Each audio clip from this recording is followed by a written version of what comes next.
আপনি কি আমার পূর্ব না, যে আমাকে রাতের অন্ধকারে শেষবার দেখতে বাড়িতে এসেছিলেন?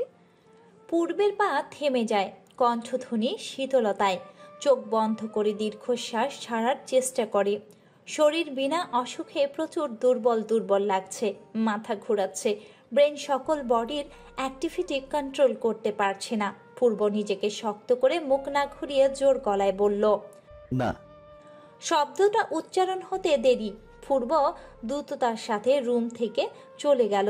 না, শব্দটা ভ্রমের মতো ভো ভো শব্দ তালে পূর্ণতার ভেতরটাকে ধ্বংসাত্মক প্রলাপের মতো লণ্ডভণ্ড করছে। নিঃশ্বাস নিতেও এখন ভারী কষ্ট হচ্ছে। যাকে জানপ্রাণ উজাড় করে দিন রাত ত্যাগ করে মাসের পর মাস ধরে বড্ড উন্মাদের মতো খোঁজাখুঁজি করলো, শেষে ব্যক্তিটা তাকে চিনতেই অস্বীকার করলো। পূর্ণতা কান্না হয়তো আশপাশের মানুষকে আকর্ষিত করছিল না, কিন্তু পূর্ণতা নিজের উপর থেকে সক্ষমতা হারিয়ে ফেলল। পূর্বের আচরণে ধপ করে ফ্লোরে হাঁটু ছেড়ে দিল পূর্ণতা। চোখ থেকে অথই জলোচ্ছ্বাসের মতো টপ টপ করে মোটা প্রস্থে জল গড়াচ্ছে।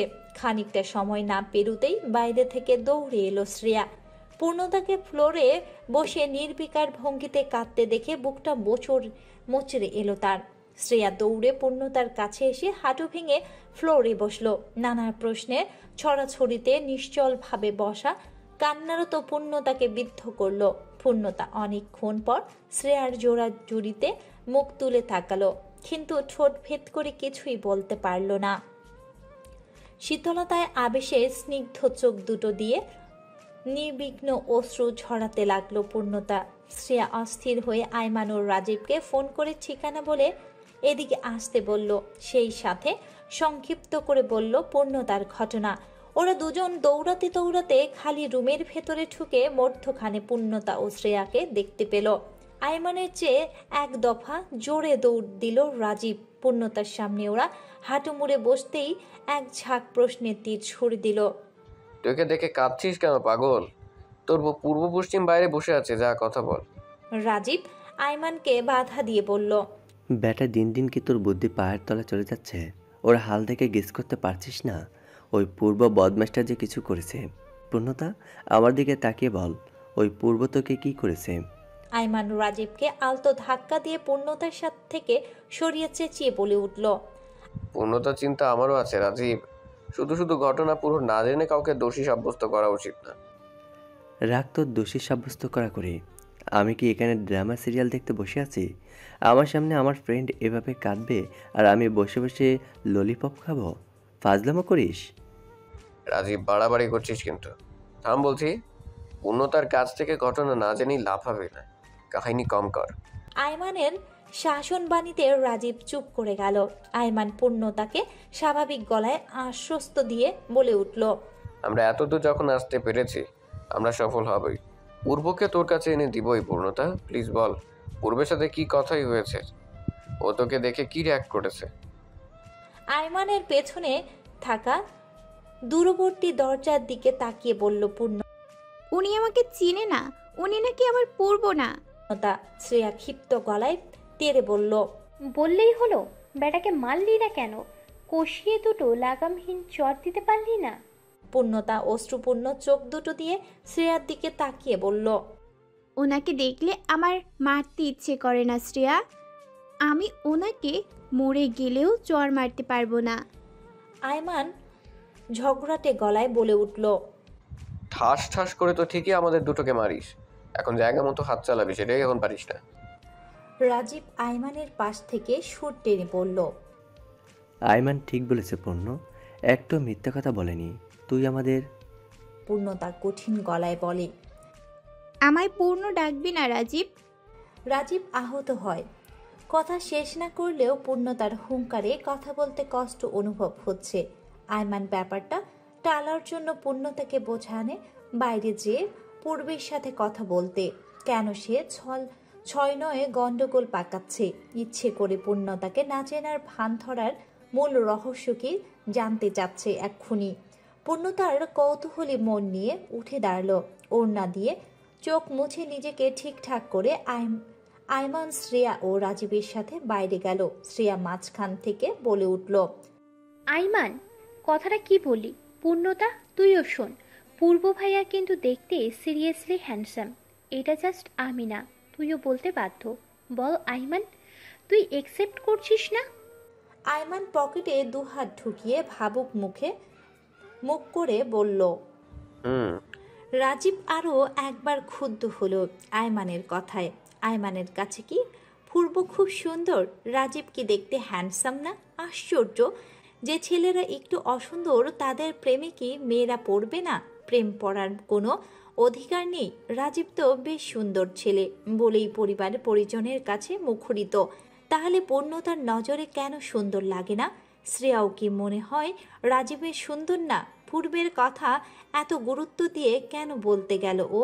এগুলো নিয়ে সবার অগোচরে ভাবতে ভাবতেই হঠাৎ ওদের সামনে তিনজন ছেলে এসে রাস্তা আটকালো। আয়মান রাগে পূর্বাশাকে বলে উঠল, ওই মিয়া, রাস্তা ব্লক করেন কেন? দেখেন না আমরা হাঁটতেছি। তিনজনের মধ্যে থেকে একজন খুব ধারালো দৃষ্টিতে আয়মানকে দেখল, অতঃপর শান্ত গলায় বলল, কথা আছে আপনাদের সাথে, তাই ব্লক করতে বাধ্য হয়েছি। পূর্ণতার চোখে কৌতূহলের আবেশ থাকলেও বাকিদের রীতিমতো ভয়ে তথস্থ অবস্থা। না জানি আউট স্টুডেন্টের খবরটা জানতে পেরে এখন জেরা করতে এসেছে। পূর্ণতা আগ বাড়িয়ে বলল, জি ভাইয়া, বলুন কি কথা? ছেলেটার গায়ে খয়েরি রঙের শার্ট, হাতে সালমান খানের মতো প্লাটিনামের ব্রেসলেট ঝুলছে। চুলগুলো এখনকার ছেলেদের মতো স্টাইল করে কাটা, কানের মধ্যে সিলভারের চিকচিক করা দুল। ছেলেটা হালকা কেশে গলা ছেড়ে বলে উঠল, একটু আগে যার সাথে আপনার দেখা হয়েছে সে আপনার কি হয়? মানে আপনার রিলেটিভ না অন্য কিছু? আপনি কেন জিজ্ঞেস করছেন? আর কার কথা জিজ্ঞেস করছেন সেটাও তো ক্লিয়ারলি বলছেন না, সমস্যা কি? আপনি রাগ দেখাচ্ছেন কেন? আজব, আপনার সাথে আমি রাগ দেখাচ্ছি? সোজা সবটা অ্যান্সার দিতে কেন ঝামেলা করছেন? যার কাছে আমি কিছুই না তাকে কিভাবে পরিচয় দিব? আশ্চর্য। এর মানে পূর্ব আপনার কিছু না? ও বুঝেছি বুঝেছি, ক্রাশ কেস, পাত্তা পাচ্ছেন না। আচ্ছা, ক্যারি অন, বাই। ছেলেটা অদ্ভুত একটা হাসি দিয়ে আমার সামনে থেকে চলে গেল। মাথা মুন্ডু কিছুই বুঝলাম না কেন এসব প্রশ্ন করলো। ওদের দিকে তাকিয়ে দেখি আয়মান কিছুটা স্বাভাবিক হলেও রাজীব ও শ্রেয়া এখনও স্বস্তির নিঃশ্বাসে হো হো করে ছাড়ছে। আয়মান পূর্ণতার মাথায় চাপড় মেরে বলল, সাব্বাস, গরিবের রেসিপি প্রথমান। তোকেই খুঁজছে বাংলাদেশ। যেভাবে ফটাফট জবাব দিলি, মাশাল্লাহ, বড় হয়ে গেছস রে। বিদিতে হইব। ওর কথা শুনে বাকি দুটা হাত কেলানি মেরে হাসছে। কি খারাপ। পূর্ণতা তীক্ষ্ণ মেজাজে ওর বাহুতে ঘুষি মেরে বলে, বাটপার, আমি গরিবের এসিপি প্রদ্যমান? বাংলাদেশ আমায় খুঁজে? যত সব ফাজিলের মতো কথাবার্তা। আমাদের বেশি বেগ পেতে হলো না পূর্বকে খুঁজতে। উনি এমন জায়গায় বসে আড্ডা দিচ্ছিলেন যেখান থেকে পুরো ক্যাম্পাসের মানুষ স্পষ্ট দেখতে পাবে। আমরা চারটা যেয়ে ওনার দলবলের সামনে হাজির হলে ওনার পাশে বসা পটকার মতো একটুখানি মুখ সেই ছেলে বলে উঠল, এখানে কি চাই? ভাত চাই, দিবেন? শ্রেয়া আমার পাশ থেকে একই স্টাইলে জবাব ছুড়ল, বুঝলেন ভাইয়া, একটা রেস্টুরেন্ট খুলতে পারেন, আমরা এসে মাঝে মাঝে মাংনা খেয়ে যাব। পূর্ব খুবই কটাক্ষ দৃষ্টিতে আমার দিকে তাকিয়ে আছেন। দৃষ্টিটা এতই প্রবল যে আমি যদি একা থাকতাম উনি রাক্ষসের মতো আমাকে চিবিয়ে খেতেন। পটকা মুখের ছেলেটা চোখ ছোট করে বলে উঠল, কেচির মতো জবান চলে কেন? বিকপ দলের মায়া নাকি? আয়মান এতক্ষণ চুপ করে সব কথা গিললেও এবার সে তুঙ্গে চড়ে বলল, কেউ মিয়া, জবান টাইন না দেখছো কেসি না বুটি? ফালতু কথা বলতে যাও কেন? রাজীব আমার সাথে ঘটা অপমানজনক আচরণটা মেবি নিতে পারল না। আয়মানের ঘাড়ে হাত রেখে ওকে পিছে ঠেলে ছেলেগুলোর দিকে এগিয়ে বলে উঠল, তোর দলের লিডারই একটা বদমাইশ। খ্যাতের চামচারা কিভাবে ভালো ব্যবহার করবে? শালা খ্যাত। পূর্বের পাশে বসা সাঙ্গু পাঙ্গুরা কেঁপে উঠল আয়মানের কথায়। পূর্ব কিছু বলবে তার আগে রাজীব যে একটা ছেলেকে ঘুষি মেরে বসলো। ব্যাস, শুরু হয়ে গেল মারপিট। শ্রেয়া রাজীবকে সরানোর চেষ্টা করছে, এদিকে পূর্ণতা আয়মানের হাতে ছেলেটার গলা থেকে ছাড়ানোর চেষ্টা করছে। হঠাৎ পূর্ব বসা থেকে উঠে দাঁড়াতেই ওনার দলের ছেলে কিনা জানি না কোত্থেকে একদল ছেলে এসে আয়মান ও রাজীবকে মাটিতে ফেলে এলোপাথারি মারতে মারতে মাঠের মাঝখানে নিয়ে গেল। শ্রেয়া চিৎকার করছে না মারার জন্য, এদিকে পূর্ণতা হতবিহ্বল হয়ে ছেলেগুলোকে ছেড়ে দিতে বলছে, অনুনয় করছে বারবার। ওরা কেউ ওদেরকে ছাড়ছে না, আরও প্রচুর লাথি মেরে জখম করছে। শ্রেয়া ও পূর্ণতা দূর থেকে ওদের দৃশ্য দেখে কেঁদে দিয়েছে। পূর্ণতার 4 জন সবসময় একসাথে থেকেছে, বড় হয়েছে।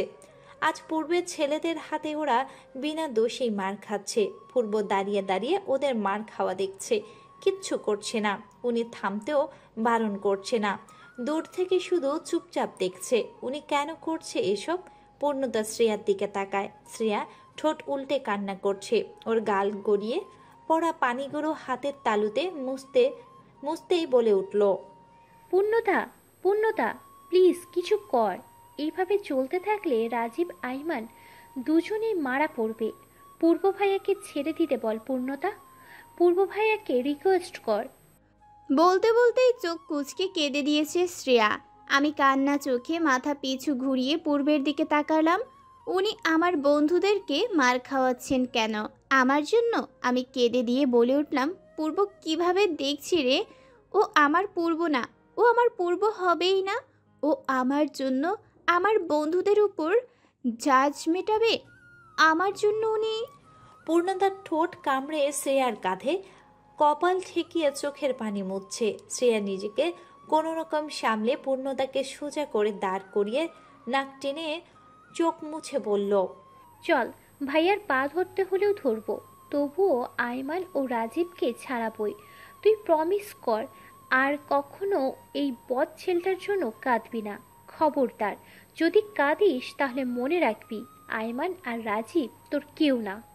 পূর্ণতা ঢোক গিলে একবার ধুলোয় ময়দানে মার খাওয়া আয়মান ও রাজীবকে দেখল, আরেকবার দেখল পূর্বের স্বাভাবিক ভঙ্গিতে হাত ভাঁজ করে দাঁড়িয়ে থাকা সিচুয়েশনটা। শ্রেয়া পূর্ণতার দিকে চোখ পরিষ্কার করতে করতে পূর্বের সামনে একদম ঠান্ডা হয়ে দাঁড়ালো। পূর্ব এমন ভাব গম্ভীর যে অন্যদিকে দৃষ্টিপাত করলো, যেন পূর্ণতা বা শ্রেয়া কেউ ওর সামনে তো দূর, ত্রিসীমানার ধারেই কাছেও নেই। শ্রেয়ার প্রচণ্ড রাগ হচ্ছে পূর্ণতার উপর। কিভাবে এই বজ্জাত ছেলেটার উপর মন দিয়ে বসেছে? How possible? ভাইয়া, আমরা কি করলে আমাদের বন্ধুকে ছেড়ে দিতে বলবেন? আমরা কি আপনার পা ধরবো? বলুন দয়া করে, কি করলে আমরা নিস্তার পাবো? পূর্বর সামনে মাথা নিচু করে দৃষ্টি না দিয়েও আমি বলে দিতে পারি, এই লোক পাক্কা কয়েক মিনিট কোনো জবাব দিবেন না। স্বভাব এতই খারাপ যে সব সময়ের মতো চুপ হয়ে থাকবেন। আমি মাটি থেকে দৃষ্টি সরিয়ে পূর্বের দিকে তাকালাম। উনি এখনও মুখ ঘুরিয়ে দূরের একটা গাছ দেখছেন। শ্রেয়া কনুয়ের ভাঁজে চোখ লুকিয়ে কাঁদছে। পিছনে আরেকবার তাকালাম। রাজীবের অবস্থা ভালো দেখা যাচ্ছে না। আয়মানের মাথার কাছ দিয়ে কানের পাশে রক্তের ঢল দেখা যাচ্ছে। শিক্ষার্থীরা চেয়ে চেয়ে আমাদের দুরবস্থা দেখছে। চোখ ফিরিয়ে মাথা নুয়ে 2 হাত জোর করে বললাম, আমি হাত জোর করে ক্ষমা চাচ্ছি আমার সকল ভুলের জন্য। আমি আর কখনো আপনার পথে কাটা হয়ে আসব না। আমার উপর অনুগ্রহ করুন এবং আমার বন্ধুদের ছেড়ে দিন। আমি আপনার পায়ে পড়তেও রাজি। দয়া করে আমার বন্ধুদের ছেড়ে দিন। পূর্ব সিঁড়ি ভেঙে পা চালিয়ে চলে গেলেন। শ্রেয়ার নাক ফুলিয়ে লাল করে চোখ থেকে কনুইয়ের ভাঁজ সরাতেই আমার দিকে তাকালো। আমি পূর্বের কার্যকলাপ দেখার জন্য পিছন ফিরে দাঁড়িয়ে আছি। পূর্ব ওদের সবাইকে থামতে বলে আয়মান ও রাজীবকে মাটিতে ছেড়ে অডিটোরিয়ামের দিকে দলসহ চলে গেলেন। রাজীবকে আমি টেনে তুলে আমার কাঁধে ওর এক হাত রেখে বেরিয়ে এসেছি। শ্রেয়া আয়মানের কপালে শক্ত করে রুমাল ঠেসে ধরে নিয়ে এসেছে।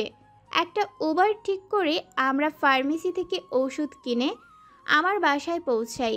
আয়মান ও রাজীবকে আমার ডান পাশের গেস্ট রুমে শুইয়ে দেই। ওরা এখন ঘুমের ডোজ পেয়ে ঘুমাচ্ছে। আয়মান কপাল জুড়ে বেঁচে গেছে। ওর মাথার ডান পাশে আরেকটু হলে সেলাই লাগতো। আল্লাহ রহম করেছে, রাজীব পায়ে চোট পেয়েছে, এমনিতে কঠিন কিছু হয়নি।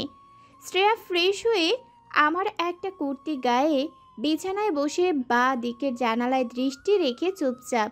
আমি নুরানিকে বলে দুপুরের খাবার রেডি করতে দিয়ে শ্রেয়ার ডান পাশে বসেছি।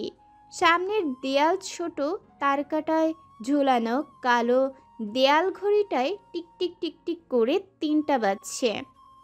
পূর্ণতা, পূর্ব ভাইয়া যদি ওদের মেরে ফেলতো, আমরা আঙ্কেল আন্টিদের কি জবাব দিতাম? শ্রেয়া জানলা থেকে দৃষ্টি না সরিয়ে একই ভঙ্গিতে প্রশ্ন করছে। আমি বালিশে মাথা লাগিয়ে স্লিং ফ্যানের দিকে তাকিয়ে বললাম, জানি না শ্রেয়া, আজ আমার কথা বলতে ইচ্ছে করছে না। আমার খুব অসহ্যকর লাগছে। মন চাচ্ছে ছাদ থেকে একটা লাফ দিতে। শ্রেয়া মৃদু শিহরণে কেঁপে উঠল। বুঝলাম শ্রেয়া এখনো কাঁদছে। কিছুক্ষণ পর আবার বলল ও, পূর্ব ভাইয়া কেন মারলো? কেন ওদের মারলো পূর্ণতা? তোর পূর্ব কেন ওদের কুত্তার মতো পেটালো? আছে জবাব? আমি নিজেই যে উত্তর জানি না, সেই উত্তর কিভাবে শ্রেয়াকে বলবো? পূর্ব কেন হুট করে বদলে গেল সেটা নিজের কাছেই অজানা। চোখ বন্ধ করে ভাবলে মনে হয় পূর্ব ইচ্ছাকৃতভাবে করেনি, বাধ্য হয়ে করেছে। আবার চোখ খুললে মনে হয় সব বানোয়াট প্ল্যানিং এবং নোংরা বলার জন্য এভাবে উসুল উঠিয়েছে। মন ও মস্তিষ্কের তোলপাড় যুদ্ধে আমি ক্ষান্ত হয়ে কখন ঘুমিয়ে পড়েছি খেয়াল নেই। যখন চোখ খুলে চারপাশে দেখলাম তখন শ্রেয়া বা আয়মান বা রাজীব কেউই নেই। আমি উদ্বিগ্ন হয়ে চোখ কসলাতে কসলাতে সবখানে চেক করে আমার রুমে এলে দেখি নুরানি আমার বিছানা ঠিক করছে। বালিশ সাজিয়ে রাখতেই আমাকে দেখে বলে উঠল, পূর্ণতা আপা, ওই আপার ভাইয়ারা যার যার বাসায় গেছে গা, আপনি ঘুমাইছিলেন দেখা কেউ ডাকে নাই। রাজীব আয়মান ওরা দুটো কোন আক্কেলে একা একা গেল? কাউকে ডেকেছিল? নুরানি কাঁথা ভাঁজ করতে বলল, আপা, শ্রেয়া আপাই দারোয়ান চাচারে বইরা ধরাধরি কইরা ই করে নিয়ে গেছে। শ্রেয়া আপার বাপের গাড়ি আইছিল নিতে। ও আচ্ছা, যাক, বাসায় যেয়ে একটু রেস্ট করুক। বলে রাখি, নুরানি পূর্ব সংক্রান্ত সকল ব্যাপার এবং আজকের ঘটে যাওয়া ঘটনাও জানেন, কেননা আমি ওকে সব বলেছি। গাড়ি ভাঙচুরের দৃশ্যর মতো আজকের ঘটনাও যে নুরানি পেটে চেপে রাখবে এই বিশ্বাস ওর ওপর আছে। আয়মান, রাজীব ও শ্রেয়া যার যার বাসায় কি মিথ্যা বলবে জানি না, কিন্তু এই ঘটনার এক চিলতে আভাসও আঙ্কেল আন্টিকে আজ করতে দিবে না। এইটুকু ভরসা ওদের উপর আছে।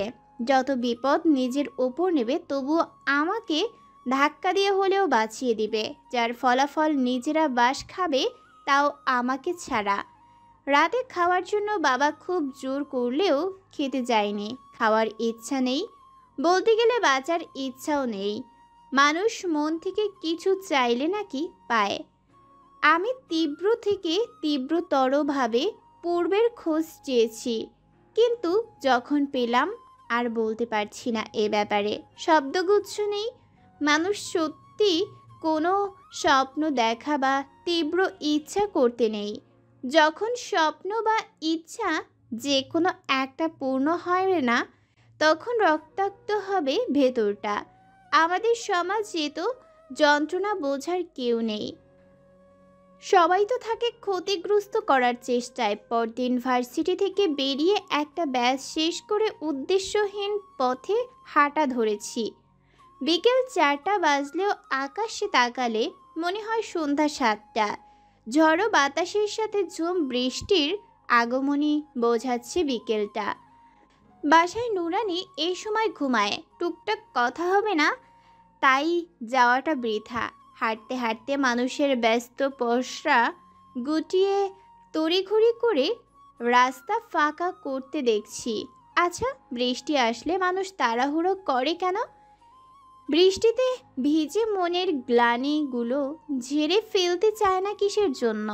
বৃষ্টির পবিত্র পানে গা থেকে কষ্টগুলো যে ধুয়ে মুছে দেয় তা হয়তো কেউ জানে না।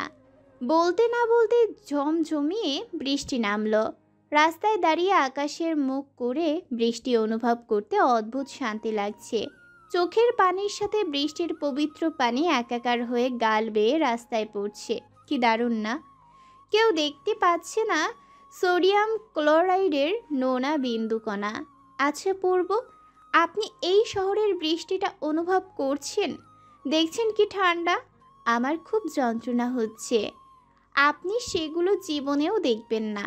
কেন যে প্রকৃতি আপনার মতো নিষ্ঠুর নির্মম নিকৃষ্ট মানুষের সাথে মন বাঁধল। এই মনটাকে কেটে কুটে নষ্ট করে নতুন করে প্রতিস্থাপন করতে ইচ্ছে হয়। আমার আর ভালো লাগে না এই অসহ্যকর ব্যথা নিয়ে টোটো করে শহর ঘুরতে। আপনার চারপাশে ঘেরা রহস্যগুলো জানতে ইচ্ছে করে, জানেন? জানেন না। পূর্ব, আদৌ উত্তর পাইনি কেন আপনি ওই দুটোকে মেরেছেন। কেন সেদিন আমাকে চিনেও না চেনার ভান করেছেন। কেন আপনার ব্যাপারে ওই পটকামুখী ছেলেগুলো জিজ্ঞাসা করেছিল, আদৌ জবাব পাইনি। পূর্ণতা মাথা নামিয়ে আঙুলের ডগায় চোখ মুছে হাঁটতে হাঁটতে বাসা পেরিয়ে খানিকটা দূরে বৃষ্টির মধ্যে রাস্তায় ফুটপাতে বসে পড়ল। পা দুটো রাস্তায় রেখে হাঁটু তুলে কপাল লাগিয়ে দু হাতে বন্ধনে হাঁটু ঘিরে ধরল। মুষলধারায় বৃষ্টি, রাস্তা একদম শুনশান আকার ধারণ করেছে। জনব মানব শূন্য রাস্তায় গাড়িও অটোমেটিক্যালি যাচ্ছে না। পূর্ণতা মনের দহনে নিচু স্বরে কাঁদছিল। হঠাৎ কেউ বলে উঠল, আই এম সরি পূর্ণ। পূর্ণতার শরীর ঝিলিক দিয়ে উঠল। চোখ খুলে ছট করে হাঁটু থেকে মাথা উঠিয়ে তাকিয়ে দেখল পূর্ব হাঁটু ভেঙে ওর সামনে বসে আছে। বৃষ্টির পানিতে গা ভিজিয়ে চুপচুপ, চুলগুলো ভিজে কপালের উপর বাচ্চাদের মতো ছেয়ে আছে। সেখান থেকে চুয়ে চুয়ে বৃষ্টির পানি পূর্বের ঠোঁটের উপর পড়ছে। একটু পরপর বৃষ্টির পানির জন্য ঠোঁট ভিজছে পূর্বের ভেতরটা বৃষ্টির প্রতিটা ফোঁটার মতো ঝিমঝিম করে উঠছে পূর্ণতার। দু চোখকে সে কিছুতেই বিশ্বাস করাতে পারছে না পূর্ব ওর সামনে বসে আছে। পূর্ণতা হাঁপানি রোগীদের মতো ঠোঁট একটু খুলে নিঃশ্বাস ছাড়তেই পূর্বের উপর ঝাঁপিয়ে পড়ল। দুই হাঁটু রাস্তায় লাগিয়ে পূর্বের দুই গালে হাত রেখে অজস্র ঠোঁট ছোঁয়াতে লাগলো পূর্ণতা। বৃষ্টির দাপুটে প্রবলতার মধ্যেই পূর্বের গালে থুতনিতে চোখের পাতায় পাগলের মতো ঠোঁট ছুঁয়ে দিচ্ছে। একটু থেমে পূর্বের দিকে তাকিয়ে অ্যাস্থমা রোগীর মতো জোরে জোরে নিঃশ্বাস ছেড়ে কপালের উপর থেকে চুলের আচ্ছাদন এক হাতে পেছনে টেনে কপালের ঠোঁট ছুঁয়ে দিল পূর্ণতা। চোখ বন্ধ করে নিঃশব্দ চিত্তে কাঁদছে। কিছুক্ষণ পর চোখ খুলতেই পূর্বের চুল ছেড়ে গালে হাত রাখল পূর্ণতা। পূর্ব এতক্ষণ চোখ বন্ধ করে পূর্ণতার পাগলামির তর্জমা অনুভব করলেও এখন ধীর গতিতে চোখের পাতা মেলে তাকালো। চোখ দুটো ফুলে নাকের ডগার শেষ প্রান্ত লাল বর্ণ হয়ে উঠেছে পূর্ণতার। পূর্ব স্নিগ্ধ কোমল কণ্ঠে বলে উঠল, আমাকে মাফ করে দিও পূর্ণ, ভার্সিটিতে তোমায় চিনতে। পূর্বের ঠোঁটের উপর হাত রেখে পূর্ণতা মাথা ধীরভাবে ডানে বামে নাড়ল। অর্থ ছিল কোনো কথা না। ভারী বৃষ্টিপাত। এমন তুমুল বৃষ্টিতে মেঘপূর্ণ আকাশের নিচে রাস্তায় পড়ে আছে পূর্ণতা। মাথার নিচে ফুটপাত অংশ এখন পা দুটো রাস্তায় ফেলা। বৃষ্টির ব্যাপক প্রবলতায় পথঘাট শূন্য হলেও শ্রেয়ার ছাতি মাথায় পই পই করে ভার্সিটির আশেপাশে খুঁজছে। প্রচণ্ড পা ব্যথা নিয়ে বিছানা ত্যাগ করে রাজীবও পূর্ণতার খোঁজে বেঁচে গিয়েছে। আয়মান আসতে চেয়েছিল, পারেনি। শ্রেয়ার হুঙ্কার বাণীতে আয়মানের কপাল মারাত্মক ব্যথা নাস্তানাবুদ, সেটা রাজীব ও শ্রেয়া ভালোভাবে জানে। তাই পূর্ণতার খোঁজাখুঁজিতে আয়মানকে আসতে নিষেধ করেছে। ভার্সিটির সবখানে খোঁজা শেষ করে রাজীবকে কল করলো শ্রেয়া। শ্রেয়া, কোনো খবর পেয়েছিস? পাচ্ছি না রাজীব, পূর্ণতা এখানে কোথাও নেই, কেউ ওকে দেখেনি। অসম্ভব, পূর্ণতা বেঁচেও নেই। গেল কোথায়? আমার প্রচুর ভয় হচ্ছে রাজীব। পূর্ণতা যদি আবার পাগলামো করে বসলো। মেয়েটা এখন স্থিতিতে নেই, প্রচুর ভয় হচ্ছে দোস্ত। টেনশন করিস না, ওর বাসার দিকে আয়, ওখানে একটা কঠিন খোঁজা দেয়, আমি আসছি। ধুতি পাজামা এক হাতে আলগি করে পানি বাঁচিয়ে একটা রিক্সা করলো শ্রেয়া। ছাতা হাতে থাকা সত্ত্বেও বেশ ভিজে গেছে শরীরটা। রিক্সার হুড উঠিয়ে রিক্সাওয়ালাকে দ্রুততার সাথে ঠিকানায় নিয়ে যেতে বলল। কোলে ভিজে যাওয়া ছাতাটা বন্ধ করে রেখে রিক্সাওয়ালার দেওয়া পলিথিনটা দুহাতে মেলে ধরল। বৃষ্টির ঝাপটা যেন হিংস্র হয়ে উঠেছে। দুহাতে শক্ত করে ধরা প্লাস্টিকের পলিথিনটা বাতাসে উড়িয়ে দিতে যাচ্ছে। শ্রেয়া পলিথিনটার শেষ প্রান্তে পা দিয়ে চেপে নিজেকে ঢেকে দুপাশটা রিক্সার হুডে চেপে ধরল। হঠাৎ বৃষ্টির ছাটে মুখ ভিজে যাচ্ছে শ্রেয়ার। তবুও বৃষ্টির ছাটে মুখ ভিজে যাচ্ছে শ্রেয়ার। ঠিক 15 মিনিট পর রিক্সাওয়ালা ভাড়া চুকিয়ে দারোয়ানকে জিজ্ঞেস করলো পূর্ণতা এসেছে কিনা। কিন্তু পূর্ণতা সেই সকালে বেরিয়েছে আর নাকি ফিরেনি। শ্রেয়ার মন বসে যাচ্ছে পূর্ণতার খোঁজাখোঁজ নিখোঁজ অবস্থা দেখে। এভাবে হাতে হাত রেখে বসে থাকা যায়? শ্রেয়া আবার ছাতা খুলে বৃষ্টির মধ্যে বাসার কাছাকাছি রাস্তায় চেক করতে গেল। সবখানে দেখা শেষ, শুধু পূর্ণতার বাসার কাছে কিছু রাস্তায় দেখা বাকি। পথিমধ্যে রাজীবও ল্যাংড়া পায়ে উপস্থিত হলে দুজনে একসাথে খুঁজতে খুঁজতে খানিকটা দূরে রাস্তার উপরে পূর্ণতাকে চেতনা শূন্য হয়ে পড়ে থাকতে দেখে। রাজীবের বুকটা ছলকে উঠল। সে ল্যাংড়া পা দিয়ে খুঁড়িয়ে খুঁড়িয়ে দ্রুতগামীর সর্বোচ্চ বেগে পূর্ণতার কাছে গেল। শ্রেয়া ছাতা ফেলেই ভোদৌড়। অদম্য চেষ্টায় পূর্ণতাকে বাসায় নিয়ে গেল শ্রেয়া ও রাজীব। রাজীবের মনটা বিষণ্ণভাবে নিষ্প্রাণ হয়ে আছে। পূর্ণতাকে নিয়ে যেটার আশঙ্কা করেছিল তাই হয়েছে। ও বাসায় না গিয়ে রাস্তায় বসে হ্যালুসিনেশনের শিকার হয়েছে। অতিরিক্ত মেন্টালি ফোর্সের কারণে পূর্ণতা সেন্সলেস হয়ে রাস্তায় পড়ে গেছে। শ্রেয়া ও রাজীবের পূর্ণতার দুপাশে বিছানায় আসন করে বসে আছে। শ্রেয়ার চুলসহ পুরো জামা ভিজে শেষ। রাজীবের কালো শার্টটাও গায়ের সাথে লেপ্টে আছে খাপে খাপ।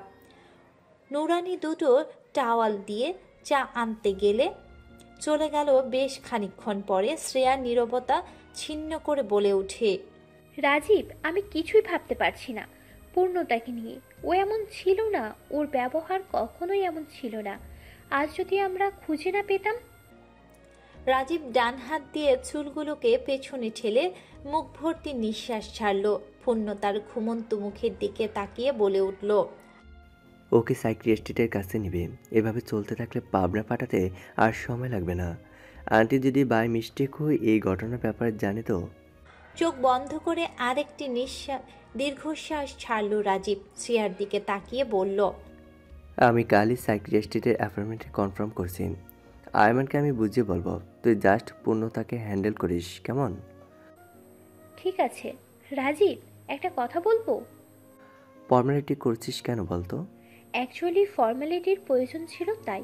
দোস্ত, তুই পূর্ণতাকে ভোলার ট্রাই কর। মেয়েদের কাছে এইসব ফিলিংস কখনোই চোখ এড়ায় না। মুখে না বললেও আকার ইঙ্গিতে এগুলো বোঝার মতো ঐশ্বরিক ক্ষমতা সব মেয়েদের আছে। ছেলেরা হয়তো এটা জানে না। তুই ভাবছিস পূর্ণতা জানে? আমি ভাবছি না, আমি শিওর হয়ে বলছি। পূর্ণতা তোর ফিলিংসের ব্যাপারে সবটা জানে, বোঝে, অনুভব করে। বাট ফ্যাক্ট ইজ পূর্ণতা তোর জন্য অ্যাফেকশন ফিল করে না। যেটা করে সেটা বন্ধুত্বের ফিলিংস। রাজীব মাথা নিচু করে বিছানার উপর দৃষ্টি ফেলে।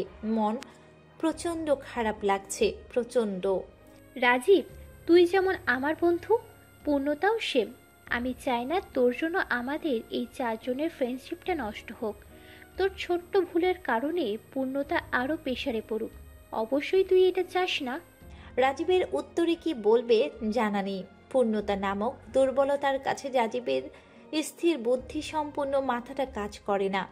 আচ্ছা, প্রেমাত্মক ব্যাপারটা এত ভয়ানক কেন, যেখানে মস্তিষ্কের সাথে মনের মিল হয় না? কি অদ্ভুত! নিয়ম শৃঙ্খলার সাথে ন্যায়নীতির যুক্ত হয়ে তৈরি হয় রাজনীতি। রাজনীতি ব্যাপারটাও শুনলে মনে হয় রাজা রাজা ভাব। আসলে ব্যাপারটা মোটেও কিন্তু তা না। রাজ শব্দটা রাজ্যের মানুষের জন্য সৃষ্টি হয়েছে এবং সৃষ্টি করেছে নতুন নীতি তথা রাজনীতি। ধর্মগ্রন্থের মাধ্যমে যেমন পরিবারের প্রতিটা মানুষ ধর্মনীতির দীক্ষিত হয়ে ওঠে, ঠিক তেমনি রাজ্যের বসবাস করা প্রতিটা প্রজার জন্য সুষ্ঠুভাবে কাজ সম্পাদনের প্রেক্ষিতে রাজনীতির সূচনা ঘটে। কিন্তু যুগে যুগে রাজ্য বিলুপ্ত হলেও রাজনীতির চর্চা আজও ধূমপানের সাথে মাতিয়ে চলে, যেটা হয় তীব্র রূপে প্রখর আন্দোলনের উচ্ছ্বাসে। দেশ পরিচালনায় যেমন সৎ সমাজসেবক, ন্যায়নিষ্ঠ, যোগ্যতা সম্পন্ন মানুষ লাগে, তেমনি লাগে আগামীর জন্য নতুন এক নেতামুখ। আজকে ছাত্র সমাজ আগামী সেই নতুন নেতার পরিণত হওয়ার জন্য তীব্র গতিতে রাজনীতি নামক অনিশ্চিত পথে নামে। সদ্য উজ্জীবিত টকবগে তরুণরা পরিবার ছেড়ে পড়াশোনার তাগিদে শিক্ষা প্রতিষ্ঠানে এসে যুক্ত হয় রাজনীতির বিভিন্ন অঙ্গ সংগঠনে, নিজেকে যুক্ত করে দেশের মানুষের জন্য কিছু করার তাগিদে। তাদের মন প্রাণ উত্তেজিত হয় বিভিন্ন চ্যালেঞ্জিং কাজের মাধ্যমে নিজেকে প্রদর্শন করতে।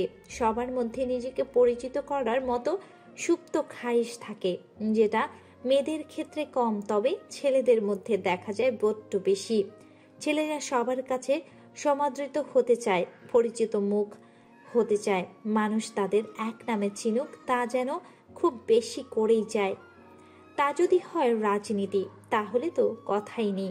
গরম রক্তে উত্তেজিত মানসিকতার ছেপে পড়ে নিজেকে বিনিয়োগ করে দীর্ঘ মায়াজাল রাজনীতিতে। মিস পূর্ণতা, আপনি কি জানেন আপনার হ্যালুসিনেশনের জন্য মেন্টালির দিক থেকে কেমন ক্ষতি হচ্ছে? না। বেশ, তাহলে শুনুন। আপনি মিস্টার আয়াস ওয়াসিফ পূর্ব নামে একটা ছেলেকে নিয়ে দিনরাত যে ডুবে থাকতেন, এতে আপনি দিন দিন মানসিক ভারসাম্যহীনতায় ঝুঁকে পড়েছেন। ওহ। পূর্ণতার কোনো ভাবাবেগ নেই, স্বাভাবিক উত্তর। এভাবে যদি চলতে থাকে আপনি মাইন্ডে কোনো স্মৃতি ক্যাপচার করতে পারবেন না। You can say loss of memory. তবুও মারবো না, ব্রেন স্ট্রোক হবে না? সামনে বসে ডক্টর বেশ বিস্মিত হয়ে যায় পূর্ণতার উদ্ভট কথায়। হে মিষ্টি চেহারার মেয়েটার মরার চিন্তা করছে। মাই গড, কি ডেটফুল সিচুয়েশন। ডক্টর টেবিল থেকে চশমা নিয়ে চোখে এঁটে দুহাত মুষ্টিবদ্ধ অবস্থায় টেবিলে রাখলো। মিস পূর্ণতা, প্লিজ নিজের জন্য না হলেও আপনার ফ্রেন্ডগুলোর কথা চিন্তা করুন। আপনার জন্য ওরা আমার পায়ে ধরে তাৎক্ষণিক অ্যাপয়েন্টমেন্ট নিয়েছে। আমি কখনো সিরিয়াল ছাড়া রুগী দেখি না, বাট আপনার জন্য আমি আমার প্রফেশনাল লাইফে এই প্রথম রুলস ব্রেক করলাম, জাস্ট আপনার বন্ধুদের দিকে তাকিয়ে। বুঝেছেন? আমি ওদের বারণ করেছিলাম এখানে আনতে, ওরা শুনেনি।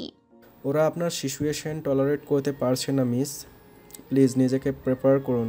একতরফা ফিলিংসের জন্য নিজেকে শেষ করবেন না। আগে রিলেশন ছিল আপনার। ছিল, কিন্তু তার জন্য আমার অনুভূতি এখন নেই। এটা লাভ না, একতরফা ফিলিংস। ওটা একতরফা ছিল না, উনি প্রথম ঝুঁকেছেন, আমি তো পরে। মেবি ওনার দিক থেকে সাময়িক মোহ ছিল, যেটা আপনার ক্ষেত্রে একটু একটু করে বিপজ্জনক ফিলিংসে কনভার্ট হয়েছে। আপনার জন্য বেটার এটাই হবে, তাকে ভুলে যান। লাইফে নিজের থার্ড ক্লিয়ার রেখে এগিয়ে যান। এই নশ্বর পৃথিবীতে একা এসেছেন, একাই আপনাকে ফিরে যেতে হবে। সেখানে এই অপ্রতিকর যন্ত্রণা পুষে নিজের ক্ষতি করবেন না। আপনাকে একটা প্রশ্ন করি ডক্টর। Of course, continue. ধরুন আপনারও আমার অজানা একটা প্লেসে সামনাসামনি দেখা হয়েছে। প্লিজ নোট ইট। আমি খুবই জখম এবং সেন্সলেস, আর আপনি গাড়ি দিয়ে আপনার কাজিনদের সাথে একটা ট্র্যাজেডি ঠেকাতে যাচ্ছিলেন, কিন্তু আমাকে রাস্তায় পড়ে থাকতে দেখে আপনি সব কিছু ভুলে আমাকে তুলে এনে সেবা করলেন। আপনার কাজিনরা সেটা একদম সহ্য করতে পারছে না। এখানে আপনি কি করবেন, মানে মেয়েটার জন্য কি করতেন জানতে চাচ্ছি। ওয়েল, আপনার প্রশ্নের জবাবে আমি বলবো আপনাকে হসপিটালে পাঠিয়ে সেখানে নার্সকে বলে কিছু টাকা রেখে চলে আসতাম। এইটুকুই করতেন, আর কোনো সাহায্য করতেন না? আমার কাজিনরা যদি আপনাকে নিয়ে অকওয়ার্ড ফিল করে, আমি অবশ্যই আপনাকে বেশিক্ষণ রাখতে দায়বদ্ধ হব না। তবে হিউম্যানিটির জন্য আপনার সেন্স ফেরার আগ পর্যন্ত ওয়েট করতাম। দেন সেন্স ফিরলে আমার রেসপন্সিবিলিটি শেষ। ডক্টরের কথা শেষ হতেই পূর্ণতা খিলখিল করে হেসে দিল। ডক্টর ভ্যাবাচাকা খেয়ে কৌতূহল দৃষ্টিতে চোখ থেকে চশমা খুলে টেবিলে রাখলো। পূর্ণতা মুখে হাত চেপে হাসি থামাতে বলে উঠল, সরি, আসলে আপনার কথা শুনে আমার কেন যে হাসি পেল জানে না, কিন্তু আপনি জানেন পূর্ব ওনার সব কাজিনকে সামনে রেখে আমার সেবা করেছে। ইভেন ওনার কাজিনরা আমার পায়ে ব্যথা দিয়ে গাড়ি থেকে একটা রাস্তায় ফেলেছিল। আমি তখনও খুব অসুস্থ ছিলাম, কথাই বলতে পারতাম না, বাট উনি কিভাবে যে আমায় খুঁজে পেলেন আদৌ জানি না। আমাকে বাড়িতে পৌঁছে দিয়ে উনি মাঝে মাঝে আমার সাথে দেখা করতে আসতেন, শুধু দেখাই করতেন। ওরকম বদ মতলব আমি ওনার কাছ থেকে কখনো ফিল করিনি। এ ব্যাপারে কোনো উত্তর দেবেন? ডক্টরের মুখে অদৃশ্য তালা লেগে গেল, যাতে একতরফা বলা গলা হাঁকিয়ে উঠিয়ে লেকচার দিচ্ছে সেটা কি আসলেই একতরফা? উত্তর পেল না। একতরফা না। ডক্টর টেবিল থেকে লম্বা স্বচ্ছ কাচের গ্লাস তুলে পুরোটা পানি খেয়ে ঠোঁট মুছে বললেন, আপনার তথাকথিত মিস্টার কোথায়? জানা নেই। আপনি কিন্তু উত্তর দেননি আঙ্কেল। আনসার দেওয়ার মতো ওয়ার্ড মিলাতে পারছেন না মিস? গোজামিল কেস আপনার ঘটনাটা। একদিকে মনে হচ্ছে সে আপনার প্রতি উইক, আবার আপনার এই নাজুক সিচুয়েশন দেখে মনে হয় একতরফা। আপনাকে কিছু মেডিসিন লিখে দিচ্ছি, অ্যাংজাইটির মেডিসিন। অতিরিক্ত উদ্বেগ সমস্যা কিছুটা কমাবে। পূর্ণতা ডক্টরের কাছ থেকে প্রেসক্রিপশন স্লিপ নিয়ে বেরিয়ে আসে। শ্রেয়া ও রাজীব চুপচাপ করিডোরে পায়চারি করছিল। পূর্ণতাকে দেখে ওরা এগিয়ে গেল। পূর্ণতা ম্লান দৃষ্টিতে ওদের দিকে তাকিয়ে দৃষ্টি ফ্লোরে নিক্ষেপ করে হাঁটতে লাগলো। রাজীব ফোঁস করে ওর হাত থেকে স্লিপটা নিয়ে পকেটে পুরে চলে এলো ওর বাসায়। পূর্ণতার মা আজ হসপিটালে না গিয়ে বাসায় বসে টিভি দেখছে। হঠাৎ কলিং বেল বেজে উঠতেই উনি টিভির রুম থেকে ড্রয়িং রুম পেরিয়ে দরজা খুলতেই দেখে পূর্ণতা ও তার ফ্রেন্ডরা। পূর্ণতার মা খোদেজা কবির পূর্ণতার উদ্দেশ্যে বলে উঠেন। পূর্ণতার বিমর্ষ গলায় জবাব। এই উত্তর শুনে শ্রেয়ার সামনেই ঠাস করে চড় মারলেন খোদেজা। মেয়ের তেরা উত্তর শুনলে উনি রাগ দমিয়ে রাখতে পারে না। হাত উঠিয়ে নয়তো কাঠের মোটা স্কেল কয়েক ঘাম মেরে দেয়। তৎক্ষণাৎ পূর্ণতা চোখ নিচু করে অশ্রু ছেড়ে দিয়ে শ্রেয়া ওকে আগলে ধরে বলে ওঠে, কই গিয়েছিলি? মরতে। আন্টি, আপনি ওকে মারলেন কেন? ও তো অসুস্থ আন্টি। খোদেজা কড়া গলায় উত্তর। শারীরিক অসুস্থ হলে কখনো মারতাম না, কিন্তু পাগলামিপূর্ণ অসুস্থতার জন্য আমি মারতে বাধ্য হব। ভেতরে আসো তোমরা। রাজীব আসো। ডিপ্রেশন শব্দটা ভয়ঙ্কর ঘাতক। একটা মানুষের চেতনা শক্তিকে খুন করতেও সক্ষম। পূর্ণতা ডিপ্রেশনে ভুক্ত রোগী ছিল এবং উদ্বেগপূর্ণ সমস্যায় জর্জরিত ছিল। গবেষণায় জানা গেছে বিশ্বে পূর্ণতার মতো রোগীদের সংখ্যা কয়েক মিলিয়ন ছাড়িয়েছে, যেখানে দিন দিন ভুতুড়ে হারে বৃদ্ধি পাচ্ছে এই সংখ্যা। প্রায় 60% মানুষ চিকিৎসা গ্রহণ করেও ডিপ্রেশন থেকে পরিত্রাণ পায় না। অনেক ডিপ্রেশন হয়ে বেছে নেয় মৃত্যুর পথ। হতাশা, যন্ত্রণা, অবহেলা থেকে জন্ম নেয় ডিপ্রেশন নামক নীরব খুনি। আচ্ছা, যারা আমাদের আশেপাশে হাসছে তারা কি প্রকৃতপক্ষে খুশি আছে না নেই? একবার তাদেরকে নিরিবিলি পরিবেশে এনে জিজ্ঞেস করে দেখুন, জানতে পারবেন একটা হাসি খুশি মানুষের মধ্যেও আছে ডিপ্রেশনের আহাজারি। আসলে হাসি খুশি মানুষরা সবচেয়ে বেশি মুখোশধারী। কেউ না মানলেও আমি মানি। শ্রেয়া, রাজীব, চা খাবি? আমি রং চা খাবো। রাজীব, তুই বল। আমি কিছু খাবো না রে। নুরানি চায়ের আদেশ পেয়ে চলে যেতেই রাজীব, শ্রেয়া ও পূর্ণতা বিছানায় গোল করে বসে। পূর্ণতার চোখ নিচু করে আছে। শ্রেয়া ফোন নিয়ে চ্যাটের মাধ্যমে আইমানের কাছে সব ঘটনা জানিয়ে দিচ্ছে। রাজীব সারা রাত ঘুমায়নি। পূর্বের বিষয় নিয়ে খুবই চাঞ্চল্যকর একটা তথ্য পেয়েছে, যা এখন বলার জন্য আকুপাকু করছে রাজীব, হাতে হাত ডলে ঠোঁট কামড়ে উসখুস করছে। শ্রেয়া ফোন হাতে ব্যাপারটা আর চোখে লক্ষ্য করতেই বলে উঠে, রাজীব, তুই ঠিক আছিস? সাপের মতো মোচড়াচ্ছিস কেন? দূর, তুই আর উদাহরণ পাস না। এক চর মেরে 32 দাঁতের মারি ফোকলে দেব। কি নিয়ে কুই কুই করছিস? খুলে বল, লুকাবি তো খাবি চর। রাজীব ঠোঁট ভিজিয়ে গলা ছেড়ে পূর্ণতার দিকে একবার তাকিয়ে শ্রেয়ার উদ্দেশ্যে বলে ওঠে, আমি পূর্বের ব্যাপারে কিছু জানতে পেরেছি দোস্ত, বলবো? পূর্ণতার দৃষ্টি তুলে রাজীবের দিকে সহায় হয়। শ্রেয়া কোল থেকে বালিশ ফেলে চেঁচিয়ে বলে ওঠে, কি জেনেছিস? তাড়াতাড়ি বল। পূর্ব নাস্তিক, ও বামপন্থীর লোক ছিল, ধর্মে টর্মে বিশ্বাস করে না। এখন যাদের সাথে পলিটিক্স করছে তারা ভালো না। পূর্ণতার চোখ স্থির হয়ে গেছে রাজীবের কথা শুনে। নাস্তিক? কি বলে? শ্রেয়া দুহাতে তালুতে ঠোঁট ঢেকে অক্ষিগোচর বিশাল করে তাকিয়ে আছে। রাজীব ওদের থমথমে অবস্থা দেখে ঢোক গিলে আবার বলে উঠল, পূর্বের প্রচুর শত্রু। সেদিন যে আমরা বার খেয়েছি ওরা পূর্বের দলের লোক ছিল না। মানে? পূর্ণতা জোরালো গলায় চিৎকার। মানে খুব স্পষ্ট, পূর্ব তোকে বাঁচানোর জন্যে সেদিন তোকে চেনার চেষ্টা করেনি। মনে আছে ওই যে মেয়েদের মতো কানে দুল, খয়েরি রঙের শার্ট পরে একটা ছেলে এসেছিল? ওরা যাচাই করতে এসেছিল দোস্ত। তুই যদি একবার বলতে তুই পূর্বকে ভালো করে চিনিস, মেবি আজ তুই আমাদের সামনে থাকতি না। পূর্ব ইনডাইরেক্টলি তোকে বাঁচাচ্ছে। আমার প্রাণটা যেন সাথে নেই পূর্বের নাস্তিক হওয়ার কথা শুনে। এ কি করে সম্ভব? না, হতেই পারে না ও নাস্তিক। ও আল্লাহকে বিশ্বাস করে না। রাজীব চুপ করে মৃদু স্পিডে হাত মুচড়ে চলছে। শ্রেয়া এখনো হতভম্ব। কিছু বলার বা বোঝার ক্ষমতা আমাদের মধ্যে পুরোপুরি বিলুপ্ত। আমি মাথা ঠান্ডা রেখে ভাবতে ভাবতে চিন্তা করলাম, ও যদি নাস্তিক হয় তবে আমার পক্ষে পূর্বের জন্য অনুভূতি রাখা পুরো বোকামি। আমি আমার অনুভূতির জন্য ধর্মত্যাগী তো হতে পারবো না। এটা অসম্ভবের চেয়েও অসম্ভব। পারলে আমি মরতে প্রস্তুত। শ্রেয়ার টেবিল থেকে পানির গ্লাস নিয়ে এক চুমুকে খেয়ে বলে উঠে, ওই নাস্তিককে ভুলে যা। ইমিডিয়েটলি ভুলবি, মানে এক্ষুনি ভুলবি। আমি মাথা ঠান্ডা রেখে অভয় বাণীতে বললাম, আমার পক্ষে একটা অ্যাথিস্টকে নিয়ে বিভোর থাকা পসিবল না শ্রেয়া। আমি ওকে নিয়ে ডুবে থাকার মনোবল পাচ্ছি না। আমাকে ভুলতেই হবে।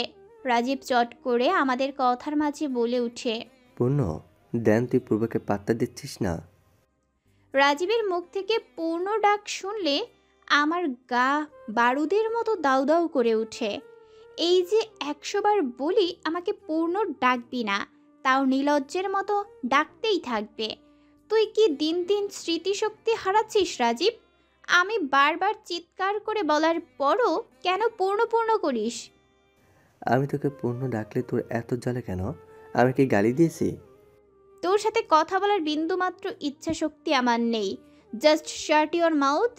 রাজীব আমার ইনসাল্ট সহ্য করতে না পেরে আমার বাসা থেকে বিদায়। শ্রেয়াও কিছুক্ষণ থেকে চলে গেল ওর বাসায়। রাত যখন 9টার ঘরে টিকটিক করছে, তখন বিছানা ছেড়ে ড্রয়িং রুমে গিয়ে আসন করে সোফায়। মা আধা ঘন্টা আগে হাসপাতাল থেকে কাজ শেষ করে এসেছে। টিভিতে স্টার প্লাসের একটা সিরিয়াল দেখছেন খুব মনোযোগ দিয়ে। একটু পর নাটকের ব্রেক দিলে উনি বলে উঠলেন, কাল তোর বন্ধুদের আসতে বলবি, বাসায় দাওয়াত। আমি বেশ অবাক হয়ে জিজ্ঞেস করলাম, কিসের দাওয়াত? কাল ছেলেপক্ষ আসবে তোকে দেখতে, তোর সঙ্গ দেওয়ার জন্য ওদের ডাকিস। ছেলেপক্ষ মানে আমাকে? কি বলছো? বড় হয়েছিস, বিয়ে করবি, পরের বাড়ি যাবি, এইটাই নিয়ম। তোর বাবা কাজের উসিলায় শফিপুর গিয়েছে। কাল অনেক কাজ, কিভাবে যে সামলাই। কথা না বাড়িয়ে যে রুমে যে ক্ষমা, চোখের নিচে কালি দেখতে চাই না। মা, আমি কি বোঝা হয়ে গেছি? এত তাড়াতাড়ি সব করছো কেন? বাবা আসুক। অত ঢঙের আলাপ করে লাভ নেই, বুঝেছিস? তোরা বাপ পেটি তো। ওই বদ ছেলেটার নামও বলিস না তো। বাসায় গিয়ে কুমারী মেয়ে জিয়ে রাখবো। ঘুমা গিয়ে। মায়ের রুড ব্যবহার সহ্য করা মুশকিল হলেও সহ্য করে চলছি। অ্যাকচুয়ালি মেয়ে বলে কথা, মায়ের ওপর দিয়ে কথা বলা মানায় না। তার উপর পূর্বের কেস নিয়ে আমি যা যা করেছি তা খুবই লাঞ্ছনাজনক।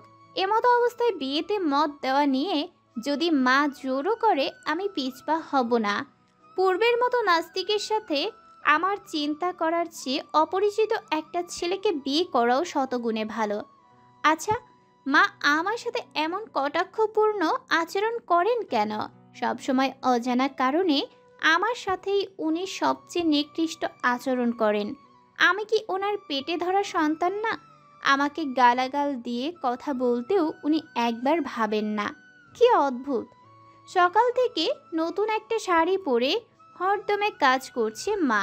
বাবার অনুপস্থিতিতে নুরানির সাথে যুক্ত হয়েছে নতুন একটা কাজের খালা। আমাকে কটু ভাষায় গালি দিয়ে ওনাকে বুয়া ডাকতে বলেছে মা। কিন্তু আমার একটা বাজে স্বভাব, কাজের মানুষকে খালা ছাড়া অন্য কিছু ডাকতে পারি না। ওনারাও মানুষ, তাই বলে বুয়া ডাকবো নাকি? আদর স্নেহ ও শ্রদ্ধা ভক্তিতে তাদের একজন আপন মানুষ মনে করি আমি। শ্রেয়া ও আয়মান আমার খবর শুনেই খুব সকালে এসেছে জলদি। রাজীব নাকি ফোন ধরছে না।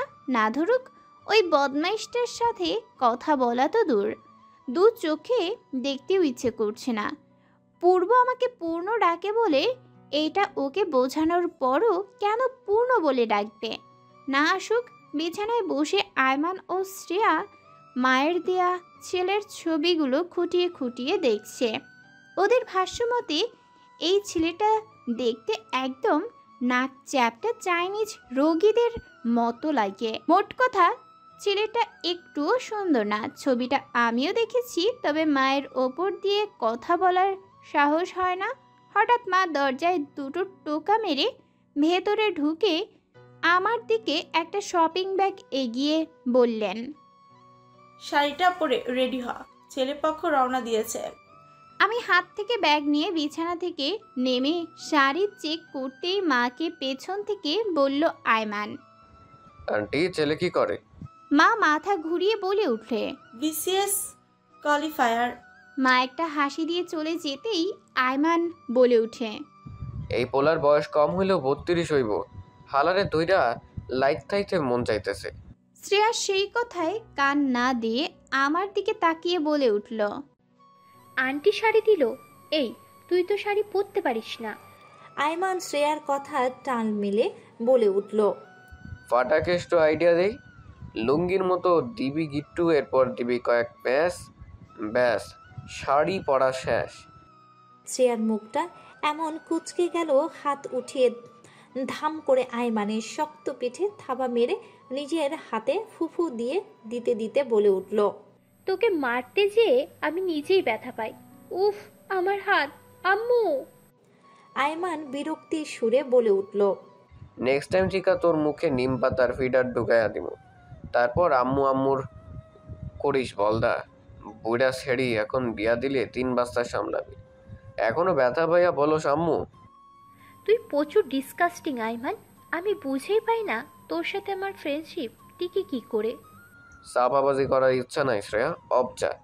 ওদের এই অহেতুক তর্কাতর্কি দেখতে দেখতে আমি ভাই তেজপাতা। সিরিয়াসলি, স্কুল থেকে কলেজ পর্যন্ত সব স্যার এই দুটোকে এক নামে ঝগড়াটে বলে চিনত। ভার্সিটিতে টিচার তো নাম দিয়ে ফেলেছে টম অ্যান্ড জেরি। আমি মোবাইলটা নিয়ে শাড়ি হাতে টুপ করে ওয়াশরুমে ঢুকে পড়লাম। টিউটোরিয়াল ভিডিও অবজার্ভ করে ইচ্ছে মতো সেফটি পিন লাগিয়ে শাড়ি পরেছি। আঁচলটা ঠিক করে ওয়াশরুম থেকে বের হব, মোবাইলে মেসেজের টিউন বেজে উঠল। দরজার সিটকিনিতে হাত দিয়ে অন্য হাতে মেসেজে ক্লিক করতেই সিটকিনির ওপর থেকে হাতটা আপনা আপনি পড়ে গেল। মেসেজের ওপর আমার রুহ আটকে গেছে যেন। Come fast, building 12। Unknown private number থেকে আসা মেসেজটা একবার দুইবার বহুবার পড়লাম, কিন্তু মনের ভেতর শান্তি পেলাম না। কে দিয়েছে এই টেক্সট? হঠাৎ দরজায় ধাক্কাধাক্কি করা শুরু করলো আয়মান। আয়মান বাইরে থেকে চেঁচামেচি করে দরজায় হাতুড়ির মতো ধাক্কাচ্ছে। দরজা খোল। আন্টির কি যেন হয়েছে? দরজা খোল পূর্ণতা। চট জলদি দরজা খুলে রুমে পা রাখতেই আয়মান অস্থির কণ্ঠে বলে উঠল, আন্টি চিৎকার দিয়ে উঠছে পূর্ণতা। শ্রেয়া গেছে, তুই তাড়াতাড়ি চল। মায়ের কে যেন হয়েছে শুনে এক দৌড়ে ড্রয়িং রুমে গিয়ে মায়ের সামনে গিয়ে দাঁড়িয়ে বলি, কি হয়েছে? কি নিয়ে চিৎকার দিয়েছ? চুপ করে আছো কেন মা? বলো মা। শ্রেয়া মায়ের পাশে সোফায় বসে থাকা মায়ের মাথায় হাত বুলাচ্ছে। মা একদম স্থির হয়ে এক ধ্যানে তাকিয়ে আছে, একদম পলকহীন দৃষ্টিতে। আয়মান পানির গ্লাস নিয়ে মায়ের অন্য পাশে বসে গ্লাস এগিয়ে ধরলে মা ধীরে ধীরে গ্লাস হাতে নিয়ে পানি খায়। একটু স্বাভাবিক হলে বলে উঠল, তোর জন্য দেখতে আসা ছেলেটার উপর দুর্বৃত্তের হামলা হয়েছে। ছেলেটার মাথা ফাটিয়ে দিয়েছে। ধক করে অদ্ভুত একটা ব্যথায় গ্রাস হয়ে গেল শরীর। একটু আগের মেসেজ এবং এখন শোনা এই ঘটনার মধ্যে কাকতালীয় ব্যাপার যে নেই সেটা বোঝা শেষ। আমি শ্রেয়া ও আয়মানের দিকে হতবাগের মতো তাকালে ওরাও ঢোক গেলে হাসপাস দৃষ্টিতে আমার দিকে তাকায়। কেমন ভয়ানক নীরবতা। হঠাৎ মা আমার দিকে দৃষ্টি রেখে শক্ত কণ্ঠে বলে উঠল, তুই এই ব্যাপারে কিছু জানিস? বল, কিছু জানিস? আমি মায়ের উত্তরের ঝুলিতে কি উত্তর ছুঁড়ে মারবো নিজেও জানি না। আমার মাথাসহ সম্পূর্ণ শরীর ঝিমিয়ে উঠছে বারবার। প্রচণ্ড হতবেল্য লাগছে নিজেকে। মা, আমি কি করে জানবো? কিছুই জানি না। তাছাড়া তুমি তো জানো দেশে দুর্বৃত্তের উপদ্রব প্রচুর বেড়ে গেছে। রাস্তায় বেরুলে বিপদ। মাকে উল্টো সিধা বুঝিয়ে আমরা তিনজন রুমে গিয়ে বসলে শ্রেয়া ফট করে থমথমে গলায় বলে ওঠে, ওই নাস্তিকটা তো। আয়মান ওর ভাবনা দুনিয়ায় ডুব দিয়ে তার আগেই শ্রেয়ার এই কথা শুনে রেগে গিয়ে বলল, 100% শিওর না হয় পূর্বকে নাস্তিক বলাটা উচিত না। ওয়ার্ডটা স্কিপ কর। তুই আমাকে অল টাইম খোঁচা মারবি না আইমান। যে যেটা তাকে সেটা দ্বারা ডাকবো। তোর কি? দেখ ভাই, আমি ঠান্ডা জাতের মানুষ। তোদের মেয়েদের মতো কাউ কাউ করে হুল্লা করার শখ নাই। যেটা বলছি বুঝে বলছি, আর রাজীবের কথায় নাচিস না। তুই আমাদের রাজীবকে বিশ্বাস করছিস না? মাই গড, কথাটা আগে বলতি। আমি বিশ্বাস করি কিন্তু অন্ধবিশ্বাস করি না বইন। হয়তো নিউজটা কালেক্ট করতে কোথাও মিস্টেক করছে, তাই বলে একটা মানুষকে এত বড় অখ্যাত করার তো কোনো মানে নাই। আমি ওদের দুজনের ঝগড়া দেখে জাস্ট অবাক। এমন বিকট পরিস্থিতিতে ওরা বিশ্বাস অবিশ্বাস নিয়ে ঝগড়া করছে। আমি এক ধাপ গলা উঁচিয়ে বললাম, গাইস তোরা প্লিজ থাম না। আমি এমনিই কোনো কিছু ভাবতে পারছি না দোস্ত, প্লিজ তোরা থাম। শ্রেয়া কঠিন কিছু বলতে নিবে, আমার কথা শুনে নিজেকে দমিয়ে নেয়। আয়মান আমার দিকে তাকিয়ে আর কিছু বলল না। হঠাৎ আমার ফোনটা আবার মেসেজ টিউনে কেঁপে উঠল। ওদের তীক্ষ্ণ দৃষ্টি এখন আমার ফোনের দিকে। আমার ফোনে নিশ্চিত রূপে কিছু এসেছে যা আমাকে দেখে ওরা বুঝে গেছে। আমি মেসেজ চেক করে বললাম, ধুর, আজাইরা কোম্পানির আজাইরা মেসেজ। শ্রেয়া ও আয়মান আমার মিথ্যা কথায় একটা স্বস্তিদায়ক নিঃশ্বাস সারল। ওদেরকে এই মেসেজের ব্যাপারে বলে আর বিপদে ফেলতে চাই না আমি। এমনি গতবার আয়মান আর রাজীব পিটুনি খেয়েছে, আর না, আমি ওদেরকে বিদায় দিয়ে সব আশঙ্কা মুক্ত বুঝিয়ে বাসায় পাঠিয়ে দেই। নিজের মধ্যে অপরিমাণে অস্থিরতা কাজ করছে। মেসেজটা এসেছে এমন, Another chance. Please come fast, or else something will be definitely wrong. কি করব ভাবতে ভাবতে মায়ের কাছে টাকা রিচার্জের নাম করে নিচে যাই। হাতে কিছু টাকা ফোন নিয়ে শাড়ির আঁচলে পিঠ ঢেকে সামনে এনে আশেপাশে চোখ ঘোরাই। কোনো সন্দেহভাজন ব্যক্তি আজও নেই। আমি যে পাকনামি করে একা একা বেরিয়েছি এতে কি হবে জানি না, কিন্তু আমি আমার ঝামেলায় আর কাউকে কোনো প্রকার সমস্যায় ফেলতে চাই না।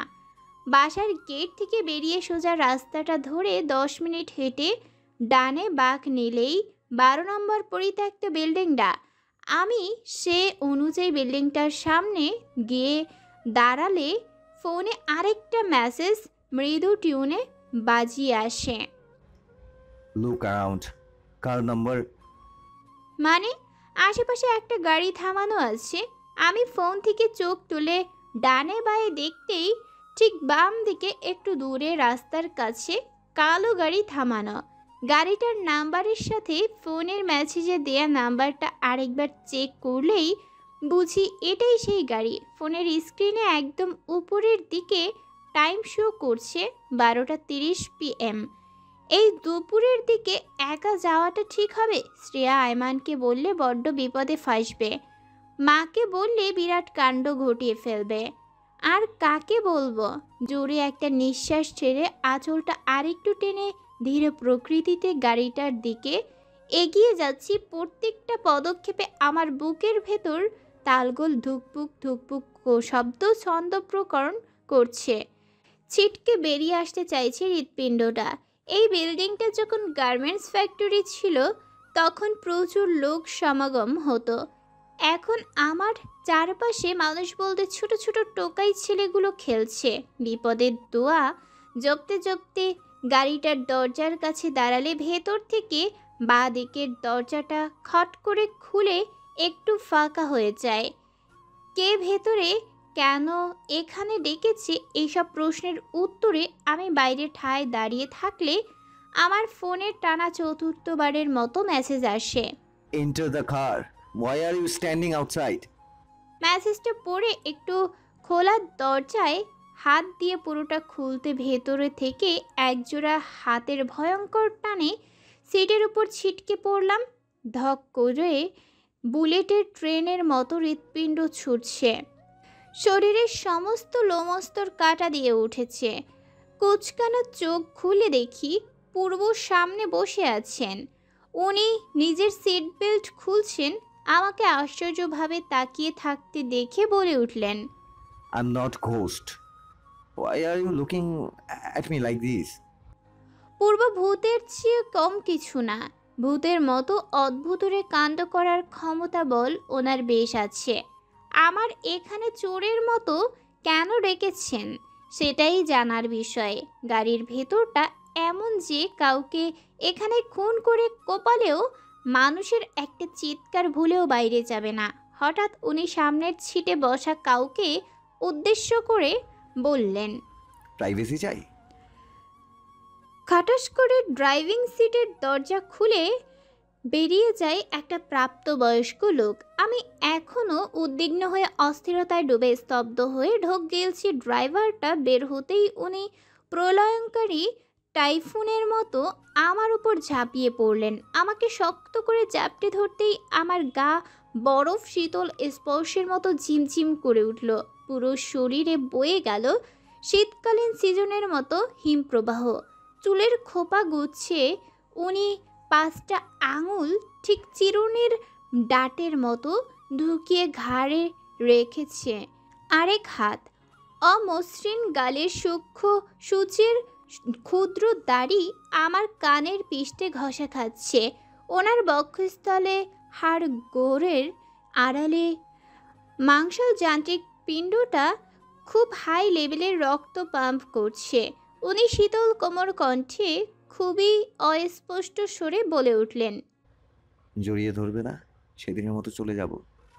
রিডি করে শব্দযুগলের এক মাদকময় কণ্ঠ কানের ছিদ্র পথে প্রবেশ করে ব্রেনকে চোখের অশ্রু ঝরাতে সিগন্যাল দিয়ে দিল। সেকেন্ডের মধ্যে চোখ ঝাপসা। ওনাকে ধরার মতো শক্তি, সামর্থ্য, ক্ষমতা, সক্ষমতা কোনোটাই পাচ্ছি না। দুহাত খুব কষ্ট করে মুষ্টিবদ্ধ করে খিঁচ মেরে আছি। ওনাকে আমি ধরব না। উনি কানের কাছে আলতো ঠোঁট লাগিয়ে বলে উঠল, আমি সত্যি চলে যাব পূর্ণ, তুমি আমায় ধরবে না? ধরব না। উনি একটা নাস্তিক। আমার হাতে একটা ছুরি থাকলে ওনার পেটে ঢুকিয়ে কঠিন মোচড় মারতাম। বর্তমানে সজোরে একটা ধাক্কা মেরে ওনাকে ডান দিকের জানালার কাছে সরিয়েছি। উনি চরম অবস্থায় বিস্ময় হয়ে কপাল কুঁচকে আমার দিকে তাকিয়ে আছেন। আমি দরজা খোলার জন্য হাতের বাম দিকে ফিরতেই ডান দিক থেকে টুট টুট করে একটা শব্দ হলো। ডানে ফিরে দেখি ওনার হাতে ছোট্ট রিমোট, যেটা দিয়ে উনি গাড়ি লক করে ফেলেছেন। আমার দিকে আশ্চর্য কণ্ঠেই বলে উঠলেন, তুমি আমাকে দেখে খুশি হওয়ার বদলে পালাচ্ছ কেন? কি করেছি আমি? আপনি একটা নাস্তিক। আমি আপনাকে ঘৃণা করি। গাড়ির দরজা খুলুন, খুলুন, আমি চলে যাব। উনি ভুরু তীব্র সীমায় কুঁচকে হাতের রিমোটটা প্যান্টের পকেটে ঢুকিয়ে বললেন, কি বললে তুমি? আপনি একটা অ্যাথিস্ট, নাস্তিক, ধর্মত্যাগী। আপনাকে আমি দেখতেও চাই না। খুলে দিন দরজা। আমি খুলতে বলছি। উনি মুখের রং পাল্টে ভয়ানক গম্ভীর করে ফেললেন। ওনার নীরবতা মানেই বিপদ, ঘোর অন্ধকারময় বিপদ। উনি আমার খুব কাছে এসে বললেন, আমার কোন জায়গায় লেখা আছে এই নাস্তিকবাদী কথা? প্রমাণ আছে? ওনার প্রবল কণ্ঠে কেঁপে উঠে আমি। পুরো ঘটনা যে রাজীবের কাছ থেকে শোনা, সেটা ওনাকে কিভাবে বলি? বুকে একটু সাহস জুগিয়ে ধীরভাবে পিছিয়ে যেয়ে বললাম, আমি জানি, আমি শুনেছি আপনি আপনি একটা খারাপ লোক, ধর্ম বিশ্বাস করেন না। আমিও তো সেটাই বলছি, কোথায় প্রমাণ? উনি বলতে বলতে আমার দিকে এগিয়ে আসছেন, কিন্তু আমি পিছাতে পিছাতে গাড়ির দরজার সাথে পেটে লাগিয়ে চিপসে আছি। উনি এতটাই কাছে এসেছেন যে এখন ওনার নিঃশ্বাস ডিরেক্ট আমার মুখের ওপর পড়ছে। উনি হাত এগিয়ে আমার গলার কাছ দিয়ে একটু আবার বলে উঠলেন, আমার উপর এত জঘন্য ওয়ার্ডের মিথ্যাচার কে শুনিয়েছে পূর্ণ? উপর নিচ হচ্ছে শ্বাস প্রশ্বাস। ওনার প্রতিটা কথার মায়া জালে ফেসে পথ হারিয়ে ফেলার মতো উপক্রম। তবে আমার কাছে সত্যি কোনো প্রমাণ নেই। পূর্ব একজন নাস্তিক। ওনার স্পর্শে হৃদয় স্পন্দন বন্ধ হওয়ার উপশম। আমি চোখ বন্ধ করে হাতের তালুতে নখ চেপে মুষ্টিময় করে আছি। উনি ঠান্ডা গলায় আস্তে করে বললেন, আমার ব্যাপারে সম্পূর্ণ বানোয়াট, বেখাপ্পা, বুনিয়াদহীন মিথ্যা বলেছে পূর্ণ। তুমি কার কথা শুনে আমার থেকে পালাচ্ছ? চোখ খুলো পূর্ণ। আচ্ছা, রাজীব কি মিথ্যা বলেছে? কাকে বিশ্বাস করব আমি? রাজীব কেন পূর্বের ব্যাপারে শুধু শুধু মিথ্যা বলবে? পূর্ব এদিকে নিজের উপর আখ্যায়িত কথাকে মিথ্যা বলছেন, অপরদিকে রাজীবের উপর বিশ্বাস না করে পারছি না। হঠাৎ মনে হলো আমার মুখের উপর এখন কোনো নিঃশ্বাস পড়ছে না, গলার কাছ থেকে হাতটাও সরানো। আমি ঝট করে চোখ খুলে দেখি উনি সিটে বসে চুপচাপ আমার দিকে তীক্ষ্ণ দৃষ্টিতে তাকিয়ে আছেন। আজ ওনাকে ব্যতিক্রম লাগছে, যা এতক্ষণ আমি ভয়ের কারণে খেয়াল করিনি। ওনাকে বেশিরভাগ টাইম টি শার্ট পরুয়া দেখেছি। আজ উনি কালো শার্ট গায়ে, কালো প্যান্টের সাথে পায়ে ডিপ ব্রাউন কালারের স্নিকার শুজ, জুতার নিচে সোলটা সাদা, হাতে রেডো অ্যাডিশনের ব্রাউন ঘড়ি। শার্টের হাত খানিকটা মোটা করে ফোল্ড করা।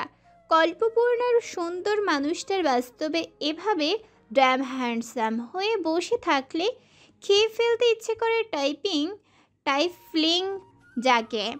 উনি চুপ করে আছে যে এটা কোনোভাবেই ভোলা যাবে না। ভয়াবহের চেয়ে ব্যাপক ভয়ানক বিপদ ওনার থেকে পাওয়ার চান্স স্টিল আছে। আমি দুটো ঢোক গিলে গলা ভিজিয়ে বলে উঠলাম, আমার বন্ধু রাজীব বলেছে, মানে ইনফরমেশন পেয়েছে আপনি একটা। আমি একটা নাস্তিক? আচ্ছা, তুমি এখন 4 মাসে প্রেগনেন্ট, এই কথাটা যদি রাজীব ছড়িয়ে দিত কেমন হতো? কি বলছেন এগুলো? আচ্ছা, আমি তো নাস্তিক, ঠিক না? তাহলে অবশ্যই আমি আল কোরআনের প্রেক্ষাপট মানব না, রাইট? দেন আমাকে কিছু কোয়েশ্চেন করো যেগুলো আমি সিরিয়াসলি পারবো না, বা যেখানে আমি বেখাপ্পা উত্তর দিলে তুমি আমাকে নাস্তিক ভেবে খুশি থেকো, চলবে? আচ্ছা, আমি মনে মনে খুব এক্সাইটেড ফিল করছি। পূর্বকে আস্তিক ও নাস্তিকের ভিড়ে জেরা করব বলে অদ্ভুত একটা উত্তেজনাপূর্ণ অন্যরকম ফিল কাজ করছে। আমার নানা ভাইয়ের একটা কথা মনে পড়ছে, যেখানে নানা ভাই বলেছে আল কোরআনের কোনো এক সূরায় জ্যোতির্বিদ্যা নিয়ে বেশ তথ্য আছে। এক্সাক্ট কোন আয়াত সেটা আপাতত মনে পড়ছে না। সূরা আনআম ছিল মেবি। বলে রাখি, নানা ভাই ইসলামিক স্টাডি নিয়ে বেশ পড়াশোনা করেছেন, যেখানেই ইসলামকে পড়েছেন খুঁটিয়ে খুঁটিয়ে। আমাদের পবিত্র ধর্মগ্রন্থ আল কোরআন অর্থাৎ কোরআনুল কারিমে বিজ্ঞান সম্পর্কে তথ্য আছে বলে আপনি কি সেটা মানেন, বিশ্বাস করেন? কিঞ্চিত হাসির রেখা ওনার ঠোঁটে ফুটেছে, হালকা নড়ে চড়ে উনি গলা ঝেড়ে শার্টের কলার একবার ঠিক করলেন। খুব জ্যাম্পেশ একটা লেকচার দেবেন মেবি, জানার জন্য মনটা উৎসুক হয়ে আছে। আল কোরআন একটা বই হলেও মানুষ্য তৈরি না, ঠিক আছে? প্রমাণ হলো সূরা আন আমের 96 নং আয়াতে বলা আছে, তিনি প্রভাত উদ্ভাসক, তিনি বানিয়েছেন রাতকে প্রশান্তি এবং সূর্য ও চন্দ্রকে সময় নিরূপক। তিনি প্রভাত উদ্ভাসক, তিনি বানিয়েছেন রাতকে প্রশান্তি এবং সূর্য ও চন্দ্রকে সময় নিরূপক। এটা সর্বজ্ঞ পরাক্রমশালীর নির্ধারণ। এটা দ্বারা আমরা কি বুঝি? আমরা বুঝি যে প্রভাত ও রাতের মধ্যে সূর্য ও চন্দ্রের অবদান রয়েছে। সূর্য উঠলে বা সূর্যোদয় হলে আমরা একটি আলোকিত দিন দেখতে পাই, যেখানে সূর্যের আলোর ভেতর হিলিয়ামের সাথে অন্যান্য পদার্থের বিক্রিয়ার ফলে তেজস্ক্রিয় কটমট সূর্যের প্রখরতা অনুধাবন করি। এই প্রখরতা যত বেশি হয় তত সময় বাড়তে থাকে। যেমন কড়া দাপুটে রৌদ্র মাথার তালু শুকিয়ে দিলে আমরা বুঝি সময় এখন 12টা থেকে 2টা। এবার চন্দ্র বা চাঁদের ক্ষেত্রে ব্যাপারটা ভাবা যাক। রাতে চাঁদ উঠে বা উঠবে, এটা চিরন্তন সত্য। রাতের বেলা কখনো সূর্য উঠবে না, আবার দিনের আলোতে কখনো চাঁদ দেখা যাবে না। রাতের আকাশে চাঁদ স্নিগ্ধ চন্দ্রকিরণ ছড়িয়ে দেয়। আই রিপিট, স্নিগ্ধ কিরণ। সূর্যের মতো তেজপূর্ণ আলো চাঁদ কখনো দেয় না। অর্থাৎ এটা দ্বারা কি বুঝলে? চাঁদ অবশ্যই স্নিগ্ধ, কোমল, প্রশান্তিময়, ঠিক না? চলো 96 নং আয়াতে আবার ফিরি। তিনি বানিয়েছেন রাতকে প্রশান্তি। এই লাইনটা দেখেছো? এটাই কিন্তু বলা আছে রাত হচ্ছে প্রশান্তি। চাঁদের আলো বা জ্যোৎস্নার আলো যেটাকে বলি, সেটা চারপাশে যত জ্যোতি ছড়িয়ে চলবে রাত তত গভীর বা ঘন হবে। এখন সূর্যের এই প্রখরতা এবং চন্দ্রের এই স্নিগ্ধতা নিয়ে যে আমরা সময়টা পরিমাপ করি, সেটা আল্লাহ পাক 1400 বছর আগেই পবিত্র কোরআনে উল্লেখ করে বলেছেন। সূর্য ও চন্দ্র সময় নিরূপক। বিজ্ঞান কয়েক শতাব্দীর সাধনার পরে এখনো পরিবর্তনশীল, বাট 1400 বছর পূর্বে পৃথিবীতে নাজিল হওয়া কোরআন শরীফ গ্রন্থে আদৌ একটা হরফ পরিবর্তন হয়নি, ইভেন সেটা হবেও না। কোরআন শরীফ সায়েন্সকে ডিসক্রাইব করতে পারে, বাট সায়েন্স কোরআনকে ডিসক্রাইব আদৌ করতে পারবে না। It's magic, not logic. এটাই ধর্ম, এটাই বিশ্বাস। অ্যাম আই ক্লিয়ার পূর্ণ? আমার অবস্থা এখন ফাটা বাঁশের চিপা গলিতে ফেসে যাওয়ার মতো হাল। উনি আমার সামনে যেই লেকচার উপস্থাপন করলেন তা আমি নিজেও কখনো যাচাই করে নিখুঁতভাবে পড়িনি। উনি এতক্ষণ লম্বা লেকচার দিলেন, অথচ গলা আমার শুকিয়ে কাঠ হয়ে গেছে। আমি ঢোক গলে পূর্বকে বললাম, আমি পানি খাবো, দিবেন? উনি আমার কথা শুনে আরেকটুর জন্য ঠোঁটে ঝলমলে হাসিটা আনলেন না। ইস, উনি একবার হাসতো, ওনার স্মেদ হাসিটা যেই ঘায়েল করে, আসল হাসিটা দিলে পুরো দস্তর সমেত ঘায়েল করে ফেলবে। উনি সামনের সিটে ঝুঁকে বোতলটা নিয়ে আমার দিকে এগিয়ে দিয়ে আগের জায়গা মতো বসলেন। আমি বোতলের ক্যাপ খুলে 3 ঢোক পানি গিলে নিজেকে একটু শান্ত করলাম। পূর্ব পকেট থেকে রিমোট বের করে এসির পাওয়ার বাড়াতেই বলে উঠল, এসির মধ্যেও এভাবে ঘামছো? রিমোটটা পকেটে ঢুকিয়ে ফের দৃষ্টি তাক করলেন আমার দিকে। ভুরু দুটো উপরে একবার নাচিয়ে বলে উঠলেন, শেষ হয়েছে? আমি অটলভাবে চুপচাপ তাকিয়ে আছি, উত্তর দিচ্ছি না।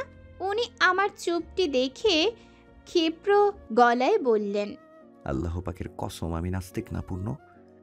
রাজীব আপনাকে নিয়ে মিথ্যা কেন বলল? ওটা আমি কিভাবে বলবো? ও তো মিথ্যা বলা পছন্দ করে না। রাজীব কেন? আমি কিন্তু সেদিনের মতো চলে যাব। উনি কথাটুকু শেষ করতেই 2 হাত মেলে বলে উঠলেন, কাম ফাস্ট পূর্ণ, বুকে আসো প্লিজ, জড়িয়ে ধরো। ঝাপসা ছলো ছলো দুটো চোখ, বুকের মধ্যে টিপ টিপ শব্দ, গাড়ির ভেতরে এসির শীতলতা, সব মিলিয়ে পূর্বের আবেদন ছিল এক নিষ্কষণ উপহার। আজ কতদিন পর পূর্বর সামনে নিজেকে খুঁজে পেলাম। ঠিক কতদিন পর নিজেও জানি না। মনের মধ্যে উথাল পাথাল চাপা উত্তেজনার সাগরে হাবুডুবু খেয়ে ওনার উপর ঝাঁপিয়ে পড়লাম। উনি তাল সামলাতে না পেরে পিছিয়ে গিয়ে জানালার সাথে পিঠ ঠেকিয়ে দু হাতে জাপটে ধরলেন। ওনার বুকটার কাছে নিজের মুখটা চেপে ওনার পিঠের ওপর 5 আঙুলের শার্ট খামচে ধরেছি। চোখ থেকে দীর্ঘ প্রশস্ত পানি গড়িয়ে পড়ছে আমার। উনি এক হাত এনে আমার চুলে রেখে অন্য হাত নিজের সাথে আরও শক্ত যুগলে চেপে ধরলেন। মনে হচ্ছিল আমার চেয়ে 1000 গুণ বেশি যন্ত্রণা ওনার ভেতরটায় কুড়ে কুড়ে খাচ্ছিল। গাড়ির ভেতর হিমশীতল অবস্থা, প্রচুর নীরবতা, শব্দহীন মূর্ছনা চলছে। অনেকক্ষণ পর উনি স্নিগ্ধ নম্র কণ্ঠে বলে উঠলেন, খুব কষ্ট দিয়েছি? না, প্রচণ্ড রূপে আনন্দ দিয়েছেন। এমন আনন্দময় ঘনঘটা দিয়েছেন যে আমি এখন কল্পনাময় অদ্ভুত রাজ্যে ডুবে সারাক্ষণ বিভোর থাকি। খাওয়া নাওয়া ঘুম পড়া সব লাট বাজারে উঠিয়ে আমি সকলের কাছ থেকে পাগলের আখ্যা পেয়েছি। কি দারুণ না? এগুলো কষ্ট নাকি? উনি অন্যের নীরবতা সহ্য করতে পারেন না, অথচ নিজে নীরবতার মূর্ত প্রতীক হয়ে থাকেন। এ কেমন জ্বালা! পূর্ব নিজের কাছ থেকে আমাকে ছাড়ানোর জন্য আমার বাহু ধরে টান দিতেই আমি আরো কঠিনভাবে ধরলাম। কিসের ছাড়াছাড়ি? আমি ছাড়ব না, একদম ছাড়ব না। উনি কয়েকবার চেষ্টা করে হাল ছেড়ে আমার উদ্দেশ্যে আবার বলে উঠলেন। আমি চরমভাবে ওনাকে চেপে ধরলে উনি অস্পষ্টত কণ্ঠে খুবই নিচু স্বরে উহ করে উঠলেন। তুমি আমাকে মার্ডার করতে এভাবে ধরে আছো পূর্ণ, আমাকে ছাড়ো প্লিজ।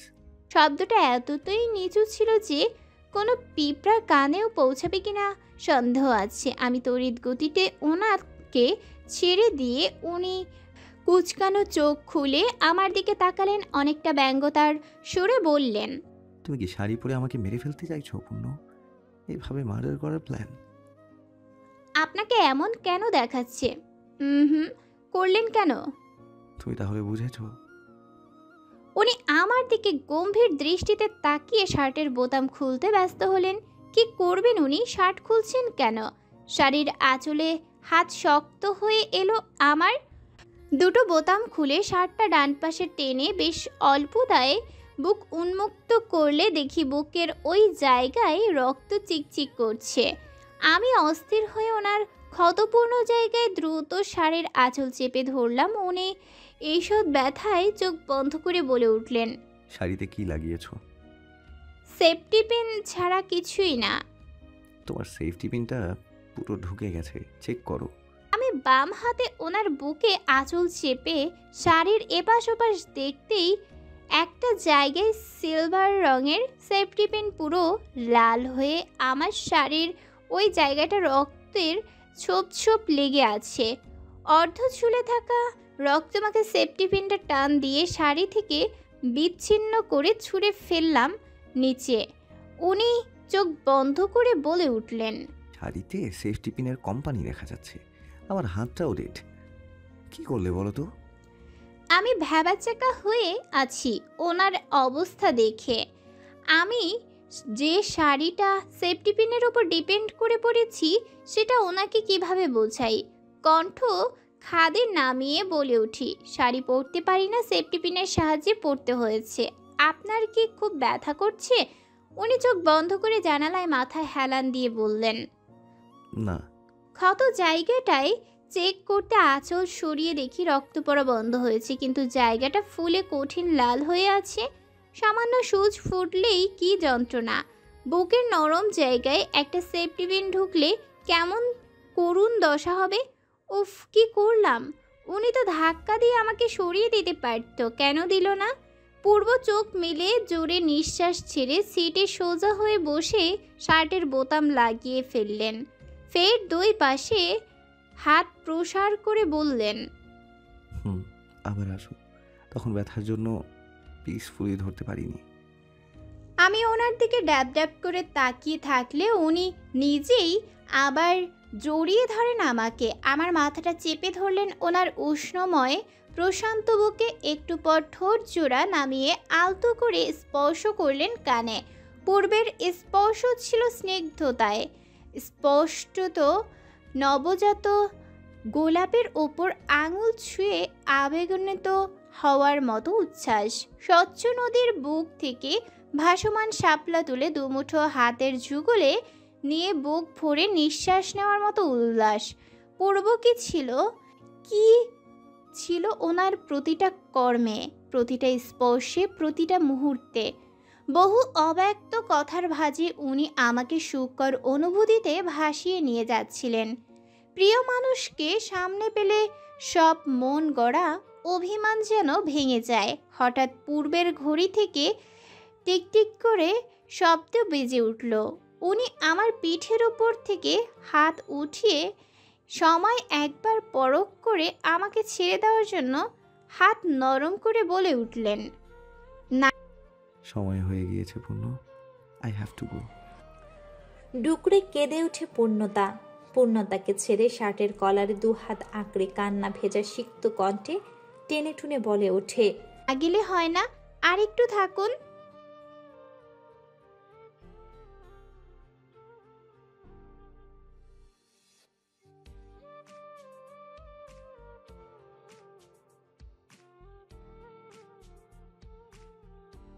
আমি তো নিজেই ওকে ছেড়ে থাকতে পারছি না, আমাকে যেতে হবে পূর্ণ। পূর্ব ওর অশ্রুপূর্ণ চোখের উপর স্পর্শ করতে এগিয়ে আসলে চোখ বন্ধ করে ফেলে পূর্ণতা। পূর্বের ঠোঁটের স্পর্শ পাওয়ার জন্য বুকটা উছলে উঠছে। পূর্বের স্পর্শ ক্ষিপ্র গতিতে ধুকপুক করছে, উল্কাপিণ্ডের মতো ছুটছে। পূর্ণতা আরো শক্ত করে পূর্বের কলার চেপে ধরে। ঠিক এখনই একটা অদ্ভুত আন্দোলনে দোলা লাগবে পূর্ণতার তৃষ্ণাত্ম মনে। মুখ এগিয়ে ঠোঁট ছোঁয়ানোর অন্তিম মুহূর্তে নিজেকে কন্ট্রোল করে পূর্ণতাকে দূরে ঠেলে ধাক্কা দেয় পূর্ব। পূর্ণতা দিগ্ভ্রষ্ট পথিকের মতো এক ধ্যানে তাকিয়ে আছে পূর্বের দিকে। চোখ থেকে পড়ছে অশ্রু, চোয়াল নড়ছে মৃদু মৃদু। যে কোনো সময় গলদেশ ভেদ করে উঠবে আত্মগোপনের কান্না। পূর্ব পূর্ণতার দিকে পিঠ দিয়ে জানালার এক হাত রেখে চোখ বন্ধ করে মাথা নুয়ে ঘন ঘন নিঃশ্বাস ছাড়ছে। পূর্ণতা খুব কষ্ট হচ্ছে। ড্যাম, এখানে আসলাম কেন? নিজের সাথে প্রলাপ করতেই পেছন থেকে ভেসে আসে কারো ফুপিয়ে কান্নার আওয়াজ। পূর্ব ছট করে চোখ খুলে জানালা থেকে হাত সরিয়ে পেছনে ঘুরে দেখে পূর্ণতার ঠোঁট কুঁচকে কাঁদছে। এই মর্মাহত দৃশ্যের জন্য কোনো ছেলেরই মানসিক প্রস্তুতি থাকে না। চূর্ণ বিচূর্ণ মনের মধ্যে বজ্রপাতের উৎকণ্ঠা তৈরি হয়ে যায়। মুহূর্তের মধ্যেই এলোমেলো হয়ে যায় পুরো মাথা। পূর্বের সবকিছু গুলিয়ে গেল পূর্ণতার কান্না দেখে। কতটা নিঃস্বার্থ হলে একটা মেয়ে দুদিনের পরিচয় ছেলের সামনে কাঁদতে পারে। পূর্ব বেতি ব্যস্ত হয়ে পূর্ণতাকে বুকে চেপে ধরল, 2 হাত গালে চেপে ধরে থেকে উঠিয়ে প্রচন্ড উদ্বেগী কণ্ঠে বলে উঠল, কাঁদছো কেন? এভাবে কাঁদলে। পূর্ব তাতে দাঁত চেপে ঠোঁট শক্ত করে নিজেকে দমানোর প্রয়াস করে। পূর্ণতার চোখ মুছিয়ে সামনের সিট থেকে বোতল নিয়ে ঘুরিয়ে আবার টিট টিট করে অ্যালার্ম সাউন্ড বেজে ওঠে। পূর্ব আরও একবার সময়টা চেক করে অন্যমনা বলে ওঠে, শিট, দেরি হচ্ছে। পূর্ণতাকে জোর করে পানি খাইয়ে কিছুটা স্বাভাবিক করলে তাড়াহুড়ো কণ্ঠে বলে ওঠে, আমার যেতে হবে পূর্ণ, কেঁদো না। পূর্ণতা হেঁচকি সুরে কেঁপে উঠে বলে, আপনার সাথে কি আর দেখা হবে না? হবে। কবে? অনিশ্চিত মিটিং সবচেয়ে বড় সারপ্রাইজিং। পূর্বের কথার সারমর্ম এটাই দাঁড়ায়। আবার কবে দেখা হবে তার কোনো নির্দিষ্ট ডেট নেই। পূর্ণতা নিজের কোল থেকে হাতটা এগিয়ে পূর্বের দিকে আশ্বস্ত কণ্ঠে অসহায় চাহনিতে বলে ওঠে, ওয়াদা করুন দেখা করবেন। টুপ করে শব্দহীন কান্নার 2 ফোঁটা অশ্রু ধরা চিবুক ভিজিয়ে পড়ল পূর্ণতার। পূর্ব শান্ত হয়ে পূর্ণতার দিকে তাকিয়ে থাকলে কিছুক্ষণ পর পূর্ণতার হাতটা নিজের হাতের ভাঁজে মিলিয়ে লালচে ঠোঁটের পরশ বসিয়ে পূর্ণতার দিকে গভীর মুখে বলে ওঠে, আবার দেখা করব। বলেই হাত ছেড়ে দিয়ে পকেট থেকে রিমোট বের করে গাড়ির লক খুলে দেয় পূর্ব। পূর্ণতা গাড়ির হ্যান্ডেলে হাত দিয়ে পূর্বের দিকে তাকিয়ে দরজা খুলে পা বাইরে দেয়। শেষ মুহূর্তে পর্যন্ত পূর্বের দিকে অপলক চাহনিতে চোখের পানি ফেলে বেরিয়ে যায় গাড়ি থেকে। পূর্ণতা বের হতেই রাস্তার ওপাশ থেকে ড্রাইভার দৌড়ে এসে গাড়িতে ঢুকে। চোখের সামনে থেকে চলে যায় কালো নতুনত্বের সুন্দর অভিজাত্য গাড়ি। চুপচাপ নির্বাক চাহনিতে বাকরুদ্ধ হয়ে কাঁদতে থাকে সবচেয়ে অসহায় মানুষটি। উপর দাঁত দিয়ে নিজের ঠোঁট কামড়ে হাতের উল্টো পিঠে চোখ মুছে পা ঘুরায় পূর্ণতা। আঙুলের প্রান্ত থেকে চোখের পানিটা স্বাচ্ছন্দ্যে মাটিতে গোল হয়ে পড়ে। পূর্ণতা চোখ নিচু করে নিরুদ্যমে হাঁটতে থাকে। কেমন যন্ত্রণা, আবার কি হবে দেখা। 1.5 ঘন্টা যাবৎ গোসল সেরে মাথায় টাওয়াল পেঁচিয়ে বেরিয়ে আসে পূর্ণতা। বারান্দায় এসে ভেজা কাপড়গুলো তারে নেড়ে দিতেই দ্রুত সহিত মা বারান্দায় এসে বলে, পূর্ণতা, তুই কিছু লুকাচ্ছিস? পূর্ণতা তারে নেড়ে দেয়া কামিজটার ক্লিপ লাগিয়ে বলে ওঠে, না তো, তোমার কাছ থেকে কিছু লুকানোর ছিল? ওই ছেলের মাথায় সেলাই লেগেছে, বুঝতে পেরেছিস কেমন হামলা করেছে? খুবই বড় বাচ্চা বেঁচে গেছে মা। এখন যেই পরিস্থিতি, মানুষই জিন্দা থাকে না। তুই আমার সাথে ইয়ার্কি করছিস? আমি তো কিছু বলিনি মা। তোর পক্ষ থেকে কোনো ষড়যন্ত্র ছিল কি না সেটা আমায় খুলে বল। আয়মান, শ্রেয়া, রাজীব কখনো এমন জঘন্য কাজ করবে না মা। তুমি ওদের খুব ছোট থেকেই চিনো। আমি ওদের কথা বলছি না মা। তাহলে আমি কিছুই জানি না? আমি সত্যি কিছু জানি না? মা আমার দিকে কিছুক্ষণ অগ্নিচ্ছটা দৃষ্টির মতো করে তাকিয়ে থেকে চলে গেল। আমি মাথা থেকে টাওয়াল খুলতে খুলতে রুম থেকে বিছানায় বসে মোবাইল হাতে নিয়ে আয়মান ও শ্রেয়াকে কনফারেন্সে অডিও কল দিলাম। চোখ ফুলে আসছে। ভিডিও কল দিলে নিশ্চিত পাবো গালাগাল উপহার। ওরা অ্যাক্টিভ ছিল বিধায় চট করেই রিসিভ। সারাদিন পর এখন স্মরণ করলি হারামি? আয়মানের চাপা অভিমান। বদমাইশটা ইমোশনাল ব্ল্যাকমেল করতে চ্যাম্পিয়ন। বাসার কি অবস্থা? আন্টির কি খবর পূর্ণতা? শ্রেয়ার উদ্বিগ্ন কণ্ঠে কেয়ারলেস গুণটা মাঝে মাঝে পূর্ণতাকে চরম অবস্থায় সাপোর্ট করে। সবার শেষে পূর্ণতা বলে উঠল, রাজীব ইনঅ্যাক্টিভ কেন? ও কোথায়? আইমার পূর্ণতার জবাবে সবসময়ের মতো কথা গুছিয়ে বলে উঠল, তুই বলে কালকে রাজীবকে ইনসাল্ট করছিস, ওইটা ওর গায়ে লাগছে। এখন এই শোকে শোকে কই আছে কে জানে। বাদ দে, বাসার খবর বল। দোস্ত, তোদের একটা সিক্রেট বলি প্লিজ, তোরা আমার উপর রাগারাগি বা চিল্লাচিল্লি করিস না। আইমান এক ধাপ উত্তেজিত কণ্ঠে বলে উঠল, শালার মাইয়া মানুষে আমার এই কারণেই দেখতে মন চায় না। কথায় কথায় শালার ফর্মালিটি মারায়। আইমানের মুখ থেকে অশ্রাব্য গালি শুনে পূর্ণতা বকতে যাবে তার আগেই শ্রেয়ার জবাব, তোর মতো মুখ খারাপের কপালে জীবনেও বউ জুটবে না, আমার অভিশাপ। তোর মতো শাকসুনি দোয়ায় কোনোদিন গরু মরে না। তোর অভিশাপ তোর উপরেই লাগুক। তুই জামাইয়ের হাতে চটকানা খেতে খেতে মরবি। তুই খুব খারাপ আয়মান। আমায় যদি ভুলেও অ্যাসাইনমেন্টের জন্য রিকোয়েস্ট করিস, তোকে জুতা দিব।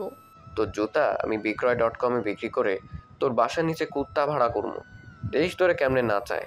উফ, তোকে কুত্তাগুলা 2 পায়ে দাঁড়ায়া তোরে ফ্লাইং কিস দিব, বুঝলি? ছি। আমি কল দিলাম নিজের জন্য, এদিকে কুকুর বেড়ালের মতো দুটোর ঝগড়া শুরু হয়ে গেছে। আল্লাহ তুমি রহম করো। আমি প্রচুর বিরক্ত হয়ে বলে উঠলাম, তোরা দুইটা যদি চুপ না করিস, আমি সত্যি সত্যি বাঘের মতো সবগুলোকে চাবাবো। ব্যাস। ফোনের ওপাশে চুপচাপ শুনশান নীরবতা। আমি বিছানার ওপর চুল সরিয়ে শুয়ে পড়তেই বলে উঠলাম আজকের ঘটনা, পুরো হিস্টোরি A to Z বর্ণনা দিয়ে শান্ত করলাম নিজেকে। আমি ওদের পূর্বের ব্যাপারে তখন না বলে এখন কেন বললাম তাই ভাবছেন, ঠিক না? এই যে বলি শুনুন, এখন যদি না বলতাম ওরা আমার পেট থেকে কথা খুঁচিয়ে বের করত। আমার এইসব সিক্রেট কথা কোনোদিন সিক্রেট হয়ে থাকতে পারত না ওদের কাছে। শ্রেয়া কিছুটা রাগী গলায় বলে উঠল, তুই পূর্বকে যেতে দিলি কেন বোকা? তো কি করব, উনি যেতে চাইছিলেন, আমি আটকে রাখবো? মাঝখান থেকে আয়মান বলে উঠল কিছুটা শান্ত কণ্ঠে, শ্রেয়া তুই আসলেই বলদের বাচ্চা। পূর্ণতার বিবরণ অনুযায়ী পূর্ব যেভাবে আসছে প্রচুর রেস্ট নিয়ে আসছে, বুঝছিস? থাক, তুই তো সোজা জিনিস বোঝার মতো ক্ষমতা নিয়ে জন্মাসনি। এই গুণা মাফ। শ্রেয়ার আবার ক্ষুব্ধ হলো। আয়মানের এই খোঁটা দেওয়ার স্বভাবের জন্য ওকে কি করতে ইচ্ছে করে। শ্রেয়া বলে উঠল, তুই একটা ইবলিশ, কথা বলবি না বদমাইশ, একদম বলবি না। তুই তো শয়তানের তল দিয়ে আসুস, চাস আমাকে কোন মুখে ইবলিশ বলস? তোরা কি শুরু করলি? এই জন্য তোদের সাথে কথা বলতে আমার ইচ্ছা টিচ্ছা করে না। আয়মান পূর্ণতার কথায়, শোন পূর্ণতা, তুই বলদের কথায় কান দিয়ে পূর্বের উপর রাগ করে থাকিস না। পূর্ব সিরিয়াসলি একটা ডেয়ার ভার্সন। আনিশার সাথে রিলেশন থাকাকালীন কিভাবে ছিল এটা তো জানি না, বাট তোর সাথে যেভাবে মিট করে আমার ভাই কনসেপ্ট বোঝা শেষ। পোলা তোর উপরে হাবডুবু খাইতেছে। পরিপ্রেক্ষিতে বলে উঠল, চোরের মতো কারা লুকোচুরি করে শুনি? কোনো জায়গায় দেখেছিস লুকোচুরি করা ভালো লক্ষণ? দেখ, কাবার মতো কাকা করিস না। আমার মাথা বহুত কষ্টে ঠান্ডা রাখছি। তোর কথা শুনে যদি 49 হয়, উপরে আল্লাহ আছে ভাই, তোর একদিন কি আমার একদিন। উফ, থাম থাম থাম না। দেখ বইন, এই কাল চাপড়ে চুপ থাকতে বলিস। মাথায় ঘিলুর বদলে ঘিলু তো নাই, যা আছে তাও সব নষ্ট। তুই বলতে চাইছিস পূর্ব একদম দুধে ধোয়া তুলসী পাতা? শ্রেয়া রাগী কণ্ঠে, তুলসী পাতা না তেজপাতা ওইটা তোর বোঝার ক্ষমতা নাই। পূর্বের নাস্তিক হওয়ার ঘটনা শুই না যেমনি লাভ দিছিলি, অ্যাটলিস্ট তোর মাথায় বান্দরের লেজের মতো চুল ছাড়া কিছুই নাই। পূর্ণতা, পূর্ব তো তোরে প্রমিস করছে আবার দেখা করবো, টেনশন নেস কেন? আয়মানের এই খোঁচা একটু গুরুতরভাবে লাগলে শ্রেয়া কল থেকে অফলাইনে চলে যায়। আমি কিছু করা বা বলার আগেই স্ক্রিনে তাকিয়ে দেখি Shreya left the group call. যা বাবা, এইবার বেটা আয়মান শান্তি পাক। আয়মান কলের বিপরীতে বলে উঠল, ভালো হয়েছে, শাকচুনিটাই গেছে। শান্তি পাইছিস? ধুর বাদ দে তো। একটা কথা মন দিয়ে শোন, রাজীবের কথা বলিস না, শালার মাথা ঠিক নাই। পূর্বের ব্যাপারে এত বড় মিথ্যা যে রটাইতে পারে তার দ্বারা সবই সম্ভব। পূর্ব তোরে ভালোবাসে বইন, পোলাটার উপর আমার কেন জানি মায়া লাগতেছে। আমি নিজের চোখে দেখছি রাজনীতিতে যারা জড়ায় তাদের কেমন করুণ দশা হয়। আর পূর্ব তো কমরেড হওয়ার জন্য আর এক শ্রম কষ্ট মনোবল দেওয়া লাগে। পূর্ব যে কত কষ্ট করছে আমি আন্দাজ করতে পারি দোস্ত। সব ছেলেরা ওই আসনে যাওয়ার যোগ্যতা পায় না, বুঝলি? প্রচুর টেকনিক, বুদ্ধি, সাহস লাগে। ওর আজকের কৌশল শোনার পর আমি নিজে একটা ছেলে হইয়া টাস্কি খাইছি। জানি তুই কষ্ট পাইছিস, কিন্তু তুই একবার চিন্তা কইরা দেখ, ও একটা ছেলে হইয়া নিজেরে কেমন কন্ট্রোল কইরা চলতেছে। তুই কিন্তু আজকে একা গেছিলি, পারলে তোর সাথে অনেক কিছুই করতে পারতো। বল, করছে? দ্বিতীয় দফায় আমাকে জড়িয়ে ধরতেই উনি সেফটি পিনের ব্যথায় চুপ করেছিলেন, সাথে সাথে ধাক্কা বা সিনক্রিয়েট করেননি। যখন আমি নিচ থেকে চাচ্ছিলাম উনি আমায় স্পর্শ করুক, তখনও উনি কাছে ভিড়েনি। উত্তরটা কি আসতে পারে? আমি আয়মানকে বলে উঠলাম, না। ওর মতো থাকতে দে, তোর চেয়ে কয়েক গুণ বেশি পূর্ব ভালো বোঝে। তুই বিশ্বাস করবি কিনা জানি না, তোর থেকে এই ঘটনা শোনার পর তোর পূর্বের সাথে দেখা করতে ইচ্ছা করতেছে। ওই দিনের গণধোলাই আমি ভুলে গেছি। আমার ব্যাপারে বলিস? আয়মানের সাথে কিছুক্ষণ কথা বলে মোবাইলটা পাশে রাখলাম, চোখের ওপর নিজের ডান হাতটা রাখলাম। ডান হাতের উল্টো দিকে পূর্বের ঠোঁটের স্পর্শ এখনও যেন সতেজ প্রাণবন্তের মতো উজ্জীবিত হয়ে আছে। পূর্ব পূর্ব পূর্ব, আপনার পূর্ব দিগন্তের মাতালের মতো দিকভ্রান্ত হতে ইচ্ছা হয় বারবার, বহুবার, হাজারবার। প্রতিটা ক্ষণে ক্ষণে অপরাজিত ন্যায় দেখতে ইচ্ছে হয়, এক পলক, দুই পলক, শত পলক।